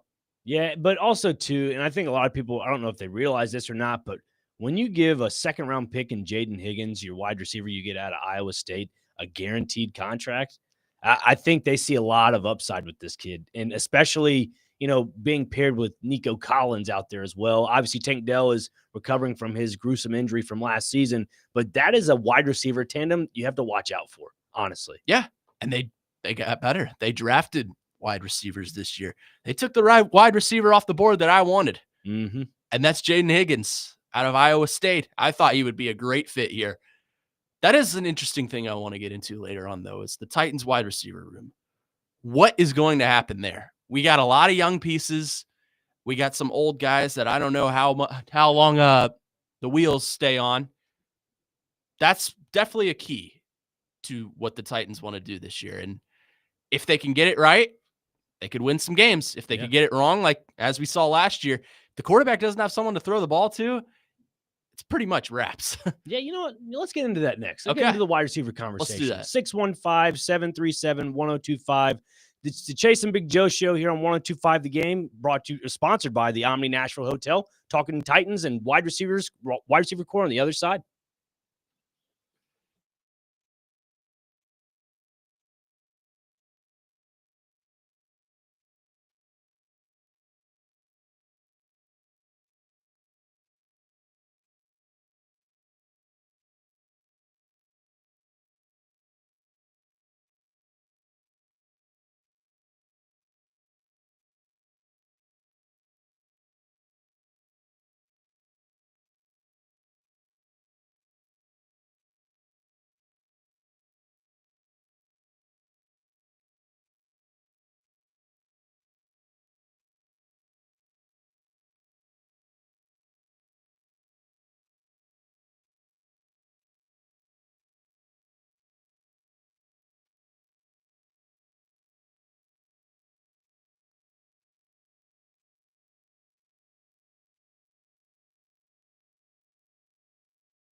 Back here on the Chase and Big Joe show, Nick Frazier, Dr. Crane, alongside Connor Newt and David James. It's Connor Stillman now, apparently. Oh, excuse me. Yeah, I'm going full Jared, Oh, apparently. no. Uh-oh. Well, we're talking Titans wide receivers. Before we get to that, over on the Wilson County Hyundai.com phone lines on 105 the game. Words are hard. Yeah, they are. It's all right. It's early in the morning. Adam in Portland wants to weigh in on the schedule. Adam, what you got for us, man? I think it's pretty incredible how much the league hates us. Like it's so blatant that you've seen how they treated Cam when they announced Cam's name. Like they immediately cut off of him. Nobody cares about it. I get that. That's fine. But like they usually take care of the number 1 overall pick and let him start at home. Like that's been a thing, right? Like it wasn't that a theme. And now Cam, I just feel like Cam. Like we're gonna look back and go, he never had a shot. Like if we suck, it's gonna be like everything, including the schedule, played against him. So I don't know. Like I don't think the Broncos are these world beaters that everybody seems to think they are. Like yeah, they had a pretty good defense, but I don't think Bo Nix. I think he's gonna come down to earth this year. So I don't mind starting against them, but I hate that they wouldn't let him start at home. It's another like big middle finger towards Tennessee, and I hate that. Yeah, I appreciate the call, Adam. Thank you. He makes a good point. He's got a point. Here's the thing. Sorry, I didn't mean to cut you off. No, there. please continue. Here's the thing. Yes. Does it suck that the Titans don't have any primetime games and they're an unfavorable schedule? Of course. But you got to remember it's a last place schedule. What have the Titans done to earn a primetime spot? I understand you have the number 1 overall pick. What has he proven so far? Nothing. Go out there and earn it. Go out there and prove to everyone that you deserve a spot. Flexes are still a thing. I get that you want to have it to start off the schedule release. You want to look forward to, let's say, week 12 and say, hey, we're playing at home on Sunday Night Football. I understand that. But based off of last season, Titans had 3 wins. What did the Titans do to earn a primetime spot this year? They had a primetime spot last year. Of course, they won it, but different team. Yeah. And then we saw how it melted down throughout the rest of the year. So that's just my take. Yeah, I mean, honestly, besides the New England game, which cannot be flexed out because of that 12 p.m. start, I mean, the only other games you could probably flex out would be December 14th against the 49ers at that 325 spot.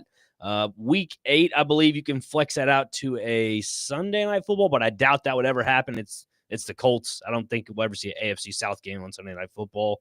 And then the 305 games against Arizona and the Raiders, I think that's too early in the season. So Titans don't have much to really go off of for those late afternoon ones. Dustin in Hopkinsville makes 2 great points. Number 1, there's only one person that can resemble Jared, and that's Karski. So I thank you for that. It is not my goal in life to resemble Jared Stillman, and actually I resent resembling Jared Stillman. So thank you. I'm glad I'm not resembling him. The other point he makes is there's one name that the Broncos have that the Titans do not that plays into their favor. And that is their head coach, Sean Payton. Kevin James.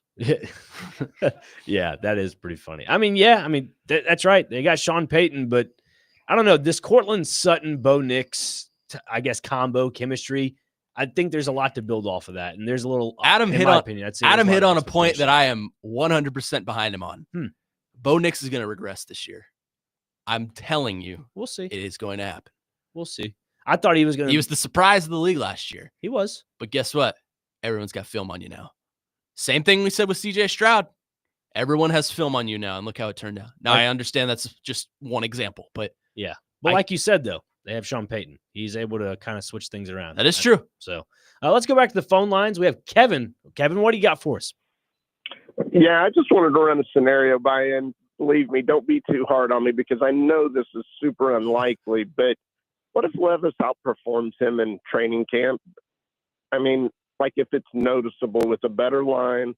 I know they've had him working with a guy on the off season and another year, with the playbook.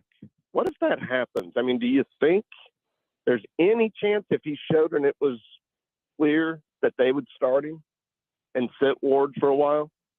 I mean, that's a great point, Kyle. Thank you, or Kevin, excuse me, for the call. It's on my mind. He does make a good point, and I think that was brought up to John McClain earlier this week.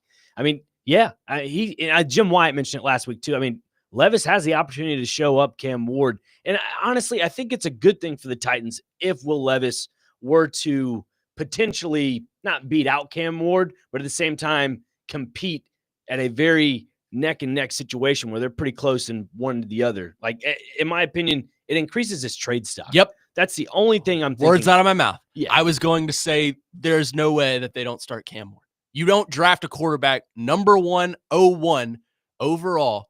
I think I said that right. Yeah. 101. Yeah. Sorry, I've started drinking. No, you have not.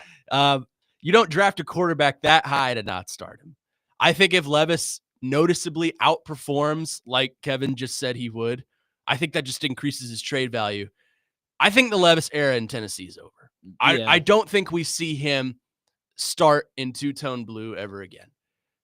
Now, maybe he goes somewhere else and thrives, and good on him, but I don't think that is necessarily a Titans problem. I think that's more of a Will Levis problem. I think that's more of a problem of he doesn't fit the system and was too unwilling to change his style of play to fit said system.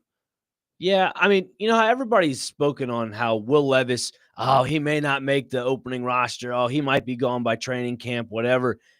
In my opinion, if Will Levis decides to perform at a high level and compete with Cam Ward, and let's say this is how I perceive the Titans to really play this out, right? Say the Titans actually are really good with Cam Ward.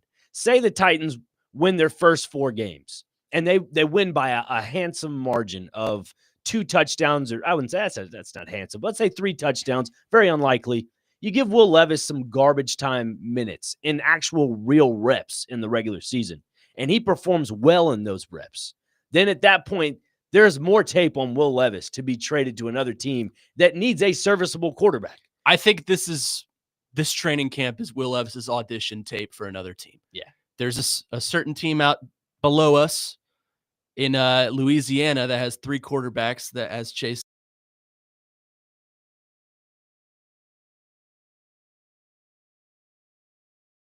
Says he does. I think this is his audition tape to see which team wants to, pay the price for him. They're not going to outright cut him. I don't think he's too cheap, and he's already got a year. He's too young. A year and a half. There's too much value to that. He's been in this organization for 2 years, so he has that experience under his belt. The Titans wouldn't outright cut a guy that cheap with that level of mentality. But I don't think we'll ever see Will Levis start for two-tone blue. Now, like you said, maybe Cam Ward goes down. Maybe Will Levis gets a few snaps before he comes back in. Maybe the Titans, God help us all, are up big and Will Levis comes in for some garbage time minutes. That's not a start. That's just, Will, get out there. Go get some reps. Cam Ward's done for the day. I don't think we see Will Levis start for the Titans again. I think we're more than likely, I think a trade is in the works. Now, do I know anything about that? Probably not. But I think that is the most likely possibility coming out of training camp, that Will Levis is auditioning for another team that's watching their film. New Orleans Saints, Oakland, Las Vegas Raiders. They have Geno Smith, but he's getting up there in age. They need a young gun. And who are you going to throw out there? Aiden O'Connell, who is, I think Will Levis has more valuable traits than Aiden O'Connell does. So yeah, I don't know. My gut, we reference gut a lot on the Saturday show. My gut tells me Will Levis is never going to start in two-tone blue ever again. Okay. I mean, that's interesting. We'll get to one more text before we get to the break here. Justin in Greenbrier mentions, what if the Titans, for some crazy reason, drafted Shedeur Sanders #1 overall? Would they have gotten a primetime game or to draw in more attention? That is not a bad take, I honestly. think they would. I think they'd at least have gotten one. Yeah. At least one. But it still shows you, like, you go back to your point earlier about how when Cam Ward was drafted 101, there was not a lot of hype on that. But everything else was Shedeur Sanders. I think Cam Ward got a, maximum of 20 seconds? Part of that is you have a certain guy working for ESPN who created his own job that spent the entire 3-day process complaining about where is Shedeur Sanders. Apparently, the NFL doesn't evaluate quarterbacks well and hasn't for 50 years. But to your point, the coverage of Cam Ward, lacking thereof, was ridiculous. I have never seen a number 1 overall pick covered that amount that Cam Ward was. It was almost embarrassing. Like, okay, Titans are kind of an afterthought, which I think the NFL views the Titans as kind of an afterthought. They kind of always have. They They've always have. been the national media underdog. But I don't want to lean into the wah, woe is us mentality that the Titans seem to have. And that's, well, we deserve this. You don't deserve anything. Let me tell you that right now. You had the number 1 pick. That's what you deserve. Congratulations on being the worst team in football. Now, what are you going to do with that? Go out there and prove that you have developed. Go out there and prove that you deserve more coverage and more prime time showcase features and things like that. There's no excuse for the boo-hoo Titans crew, as Jared likes to say. It's just go out there and do what you're supposed to do. Will they? I don't know. That's what training camp's for. That's what week 1 in the Broncos is for. But I don't know. We'll see. There's a lot that needs to play into their favor. And again, I'm not trying to be negative. I'm not trying to be, Just being brutally honest. Of your I opinion. am a very brutally honest person. And a lot of people say I don't understand sarcasm. I invented the term sarcasm. Let me tell you, if you listen on Saturdays, 9 to 11, I'm always sarcastic, but there you go. I just, the Titans have gotten me seeing the schedule. They've just gotten me thinking, like, in all seriousness, what is the level of ability on this team? And that's, I think, what we're trying to figure out. And you know what else we'll try to figure out? The wide receiver course. Something we try to get into this segment. Yeah. We'll get into it next segment. Hey, tune in today to 102.5 The Game for Vanderbilt baseball as the Commodores face Kentucky. Pregame begins at 5:45 with first pitch at 6. Coverage also available on the Game Nashville app and theGameNashville.com.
All right. Back on the Chase and Big Joe show, talking Titans wide receivers this time around. Interesting depth for this wide receiver core, Connor. Very. I mean, it's intriguing in some regard. I mean, everybody keeps talking about the wide out west from Stanford. Yeah, Alec Aomanor, which I am still harping he needs to just do a press conference where he says his name and walks away. Yeah. I think that would be great. That would be It'd be helpful for me. Helpful for everybody in all of Nashville, honestly. I'm not a good name pronunciation. Pronunciator. Welcome to the club, bub. So, I mean, that would be very helpful for me. It took me like 6 months to get Nico Iamaliava down. So, and then when you get it down, he's gone. And then now he's gone. Yeah. But he says he's in a better situation now. I don't know if you saw that. Titans are in a better situation. That's how I look at it. Yeah. Titans are in a very better situation. I think they are. I mean, bringing in a guy like Xavier Restrepo, undrafted, is important because everybody talks about you need a veteran wideout or a veteran tight end to help your rookie quarterback transition to the NFL. I mean, I think the Titans are saying, you know what? Let's bring in the youth to help transition our rookie quarterback. I think they've done a good job at that so far. I think so too. I think they've drafted 2 guys and then brought in a undrafted free agent. I've told you, I said this last week on the Saturday show, I guarantee that Xavier Restrepo is going to be on this roster come week 1, September 7th at 3:05 p.m. against the Denver Broncos. I think he's on this roster. I think the Titans keep 7 receivers. Calvin Ridley. That's deep. Van Jefferson, Tyler Lockett, your 3 that you just picked up. Restrepo, Aomanor, DK.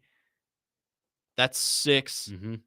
Traylon Burks is your 7. Traylon Burks is the 7. Or what about Jaquan Jackson? Where do you lay him into all this? See, now that's your tough thing here. I think this is the ride or die year for Traylon Burks because they're not going to pick up his 5th-year option. 100% not going to do that. Really? You think that? I think they give him one last chance. Okay. And if he sucks, he sucks. We can slip him down the depth chart. We'll put in Restrepo. We'll put in DK. We'll put in Aomanor. But I think this is the last ride for Traylon Burks. Now, I know a lot of people on the station disagree with me, and Chase is one of them, that Traylon Burks is probably done in two-tone blue. I think this is his – every year's been his perfect year, but I think this is his last ride. I think this is the year – we'll finish out his contract. He doesn't cost us that much, so we'll keep him, and then we can just cut him next year. I think that's what's going to happen. So you don't think whatever Cam Ward said on his little Fortnite stream that he's a top 4 wide receiver? No. You don't believe that one bit? Well, so is Calvin Ridley. Sarcasm, by the way. Sarcasm. Yeah. I don't know if you guys know that. That's sarcasm. No, I do think that he makes this roster. Okay. I think it is, there are 7 receivers. I think he is wide receiver 7. Wow. I think he is bottom of the barrel. I think he's above Xavier Restrepo right now on paper. Really? Yeah. On paper. Yeah. Yeah. I think preseason, and I hate to jump the gun here and go all the way to August for preseason, but looking at this first game against Tampa, if you see Traylon Burks, Xavier Restrepo, in my opinion, I think the Titans are going to have a lot of their rookies play the first drive or so, and you'll see 1 or 2 of those rookies kind of dwindle out. That'd be Cam Ward. I think Xavier Restrepo is going to play probably 75% of snaps for the most part throughout the preseason. I think Traylon Burks is one of those other guys you're talking about that's going to be playing a majority of those snaps in the preseason. Yeah. So with that being said, that makes it seem as if he is competing for a spot on this roster. So I don't know, because when Jaquan Jackson was drafted, we all looked at him as a special team specialist. Yeah. So like, how do you fit in a guy like that? Because if you're going to keep 7 core wide receivers, one of those guys has to be a versatile wide receiver when it comes to returning the ball. I think that would be DK. Really? DK return punts or Van Jefferson, maybe? Van Jefferson, maybe. But I think it would be DK because they're going to put a young guy back there. DK was returning punts in the SEC last year. Okay. Now, was he phenomenal? No. But as Jake Lyman said last we spoke to him, the Titans need an average guy to bring out punts. They haven't had that. They've had below average with Jaquan Jackson, and then Traylon Burks was returning punts at one point. Kyle Phillips, Mason Kinsey did it one time, Tajay Spears. I think they need someone that is average to above average to bring out punts and kick returns. And I think DK has the speed to do that. Now, I also think that would help develop him as a wide receiver. DK's hardest knock from what I've read, from what I've seen, is that he doesn't have the hands of a normal wide receiver. He doesn't have the hands that could haul in just these insane catches. That's okay. You can teach catching. You can improve catching. That's what you have wide receiver coaches on They your have the roster. jugs machine for it. Yeah, the jugs machine. I have a jugs machine at my house. Not actually, not that kind. But I could see punt returning and kick returning helping DK to be a solid wide receiver, because guess what you're doing to bring in those returns? You got to catch a ball. You do. I know that's crazy to think about, but you got to bring in a ball. Titans fans bring have it been out. so, I guess, not spoiled with it. They've been depleted from seeing a punt returner or a kick returner because they haven't caught the ball. Nor has this team really seen any progression on special teams. And I hope this season, with Bones Fossil at the helm for special team stuff, that does kind of work itself out. I think during the preseason, you're going to see a handful of guys returning punts. I think it'll be DK, Mason Kinsey, Jaquan Jackson. That's your trio right there in the preseason that they're going to rotate to see who can catch the ball the Text most. line does bring up an interesting point that I that forgot is? and you forgot. Traylon Burks will probably miss a little bit of time to start the season because of that knee injury he was shut down with last year. That's right. So no preseason reps for Traylon Burks, I would guess. But I do think that they keep him. I think they throw him on IR just as an option. And, you know, I think there's just a gut feeling in me that Traylon Burks is going to make this roster. Do I like it? No, but there's a feeling I have that he's going to make this roster. Interesting. Yeah, I forgot about the whole injury thing there. That kind of skews my opinion on this now. Yeah, that's tough because then that would open up. So you'd still keep 7 then, right? Yeah. So if Burks ends up on the... Well, you'd have 6 on the active roster, but you'd keep 7. Right. Interesting. That is an interesting topic there. I don't know. I think also, too, you look at the tight end position and look at Gunnar Helm. That's another pass catcher that you can kind of utilize. I'm also intrigued, too, if he can actually be tight end number 1. I've told you this. I think he can. Yeah. I think he has the tools to be a solid tight end in this league. Now, we've talked, he doesn't have any elite traits. You look at Chigakonkwo, he has elite speed, if you want to say that. But that's it. You look at, who's the other one? The big guy. Josh Wiley. Josh Wiley. His trait is he's big and strong, and he's a solid blocker. But that's it. He's not a good pass catcher. I think Gunnar Helm is sort of not an elite way, but I think he's the best of both worlds in that he's true to the position of tight end. And I think that's what gets him over. I would say, to describe Gunnar Helm, I don't want to compare him to Xavier Restrepo, but like everybody compares Xavier Restrepo's 40 time to speed and football speed. I think Gunnar Helm is like the football tight end, if that makes sense. Yeah. He checks off all the boxes. I mean, he's what I think of when he's got the build, he's got the tools, not overly elite, but I think he is good from the position they drafted him. They drafted him in the 4th round. So I think, I think he's a solid option to run out there at tight end, especially if we're going for the youth movement here in this, receiving core. That's just my gut feeling. I think he's going to be a starting tight end at some point. Yeah, I believe so. I don't want to say I've lost hope on Chigakonkwo, but you got to see more from him this year. If you want to actually have true tight end production on both sides of the line, I'm not saying they're going to go a double tight end set, but I'm just saying if that were to come out that triple way, option. Oh boy. Throw him out there. I mean, they both have to be playing at almost the same high level. And I haven't seen any of the practice yet, but like looking at Gunnar Helm's tape this past season at Texas and comparing it, obviously it's not apples to apples because NFL and college is a little different, but comparing it to Chigakonkwo's tape, there's definitely some differences. There's a gap. I think there's a gap, and I think it's widening. Yeah. It makes you wonder, too, what are they going to do with a guy like Thomas Odukoya? I mean, you got to use that guy as a special teams player, but you don't want to keep too many tight ends on the roster. We saw that last year. They kept more tight ends than they kept cornerbacks. So that was definitely a problem. That's another position the Titans are going to have to really delve into is the defensive back positions, a cornerback. I think safety for the most part is all right, but that's something they'll have to look into going forward as well. Yes, especially with a certain quarterback who is having some legal issues. I'm not sure the depth on that. Now, you do have some young pieces, I think, that you can build off of in Roger McCreary, who's a solid slot guy, and kid out of Louisville whose name I'm blanking on. I tend to Jarvis Brownlee Jr. I tend to try to ignore the Louisville players. It's all right. But Being a Kentucky fan, it's all right. Yeah, it's okay. But I do think you have some young guys you can build off of. I look forward a lot to seeing Brownlee Jr. actually with Chidobe Awuzie being waived. I think Brownlee will probably take over that spot. But there's not much depth there, in my opinion. Safety, I think you're okay. You have Amani Hooker. You have Winston Jr. Who may not start the season also because he's just coming off an ACL tear. No, I think he'll be ready. And that's Really? a gut telling me that too. My gut's telling me that too. But like also, he had the option to come back at the end of Penn State's season last year, and he chose not to focus on the draft. So I think he'll be well rested and ready to go by the end of June or July, probably. Okay. That's just my that's good.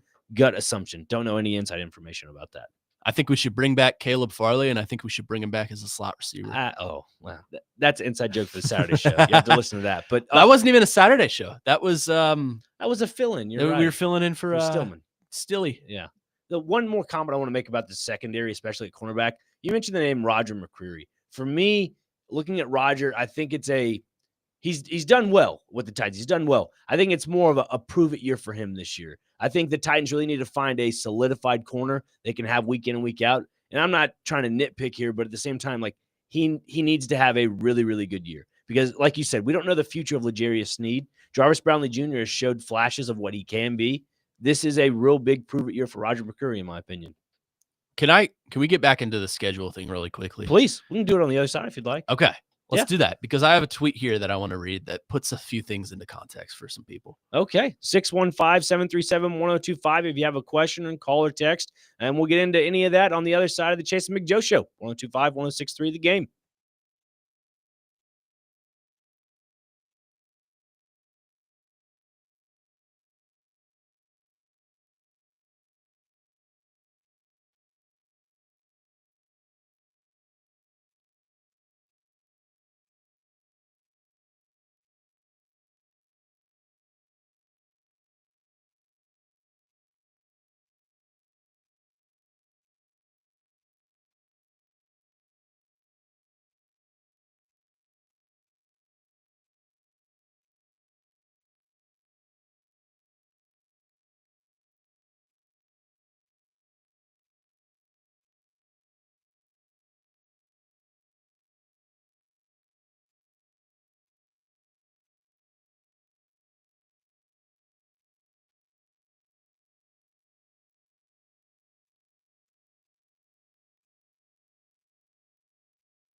Welcome back into the Charles and Large Joseph Show here on 102.5, 106.3 The Game. Connor Newt filling in relief duty. Nick Frazier is off doing something. Not sure what he's doing. He may be in the potty.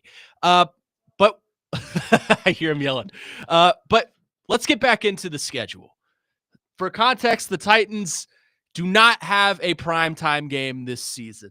And I do want to read a tweet from our own Paul Kaharski, our good friend PK, who did not say hello to me yesterday when I waved to him. That was very frustrating. But anyways, I don't really think he knows who I am, but that's okay. Kaharski says, when the Titans came off an 11-5 season in 2020, they were in primetime 3 times in 2021. When they came off 12-5 in 2021, they were in primetime 5 times in 2022. To his point, he is echoing what I have been saying, and some of you think I'm too negative for saying it, but that's okay. The Titans did not earn a postseason spot by winning 3 games last year. Now, I understand there is someone on our YouTube chat that says, let's see, we don't need to earn. The Titans are a part of the NFL. Every team should have at minimum 1 primetime game a year. The Titans are not a big market, though. That's the thing. The Titans aren't a winning market, we'll say. They're not in the Kansas City echelon. They're not even in the Dallas Cowboys echelon of we want to be on national TV as much as possible because we're going to attract an audience. Unfortunately, I hate to break the bubble, but outside of the city of Nashville, you're not going to find a lot of Titans fans. I say that from experience. I've been outside of this city. I've seen other NFL cities, and some of those cities expand beyond the nation. The Cowboys, the Chiefs, even the Baltimore Ravens on occasion. David James. Go Ravens. Go Ravens. Not really. Those kinds of teams are the kinds of teams that deserve primetime games, not because they're winning games, but because they're big markets. Now, for the Titans, I think both of those play a factor into it. I think both the fact that they don't win enough games and they're not a big market plays into it. I think that because they are a small market and that they won 3 games last year, the NFL is in a way punishing them for it. As Nick Frazier rejoins me. How was it? Did you fall in? No, I did not use the restroom. I was working on something on the back computer. I'm sure you're working on something. Got 6 things going on right now. Yeah, well, yeah, passed 2 of them. Thank you. Well, not that one. No. Number 2, baby. That's Number funny. 2. No, you make a good point though about all this. It's interesting. Yeah, I mean, it's just I understand the frustration. I'm frustrated too. Do you don't think I don't want to see the Titans play a Thursday night football game? That I love primetime games because you think about it all day. That's what rallies the city together as well. It would help this city a lot. Look at the Predators. The Preds only play nighttime games for the most part on weekdays. Well, yeah, I think that's I wonder primarily what hockey is. I wonder why, but this city, when the Preds are good, they think about it all day. They're like, I can't wait to go to the Preds game tonight. Yeah. Can't wait for it to get this bobblehead, whatever it might be. Tonight is jellyfish bobblehead night. I heard Joe call Jelly Roll a jellyfish yesterday. That's why I'm referencing. Texter on our text line says a word I can't say on the air. All those other teams in the NFL. Again, I understand the frustration, but this is how the league works. The Dallas Cowboys could win 3 games and they would still be in a national television spot because you know why? They're branded as America's team. Jerry Jones, baby. Jerry Jones. Jerry's World. They're a big market team. The Titans are not a big market team. And combining that with winning 3 games last year, why should they be in a primetime spot? I understand they picked the number 1 overall pick. But when a small market team picks a number 1 overall pick, it's not, it doesn't move the needle. Chicago Bears, for instance, Caleb Williams. Yeah. The Bears are a big market team. That's fair. Of course they get prime time. I'll call the Titans not a small market team. I'm going to call them an evolving market team because I feel like as Nashville grows, so does the market a little bit with Nashville. I'm going to call them an evolving market team. And something else that's evolving, the shows today. We're evolving from the Jason McJoe show to the next show that's on the line, right? That'd be what, DVD? We're back to normal schedules. Yeah, finally. Yeah. DVD. Minus the V. Yeah. So it's double D. Double D today. How about that? Triple D if you want to be. Yeah, Yeah, and David. Yeah. Triple D. How about that? D3. There you go. D3. D3. 3D. 3D. There Yeah, you you go. should coin that. I like 3D. Well, we're back tomorrow, 9 to 11. Chase McCabe and I down at the Omni Nashville Hotel. And appreciate everybody listening. And we'll see you tomorrow. DVD's next. Peace.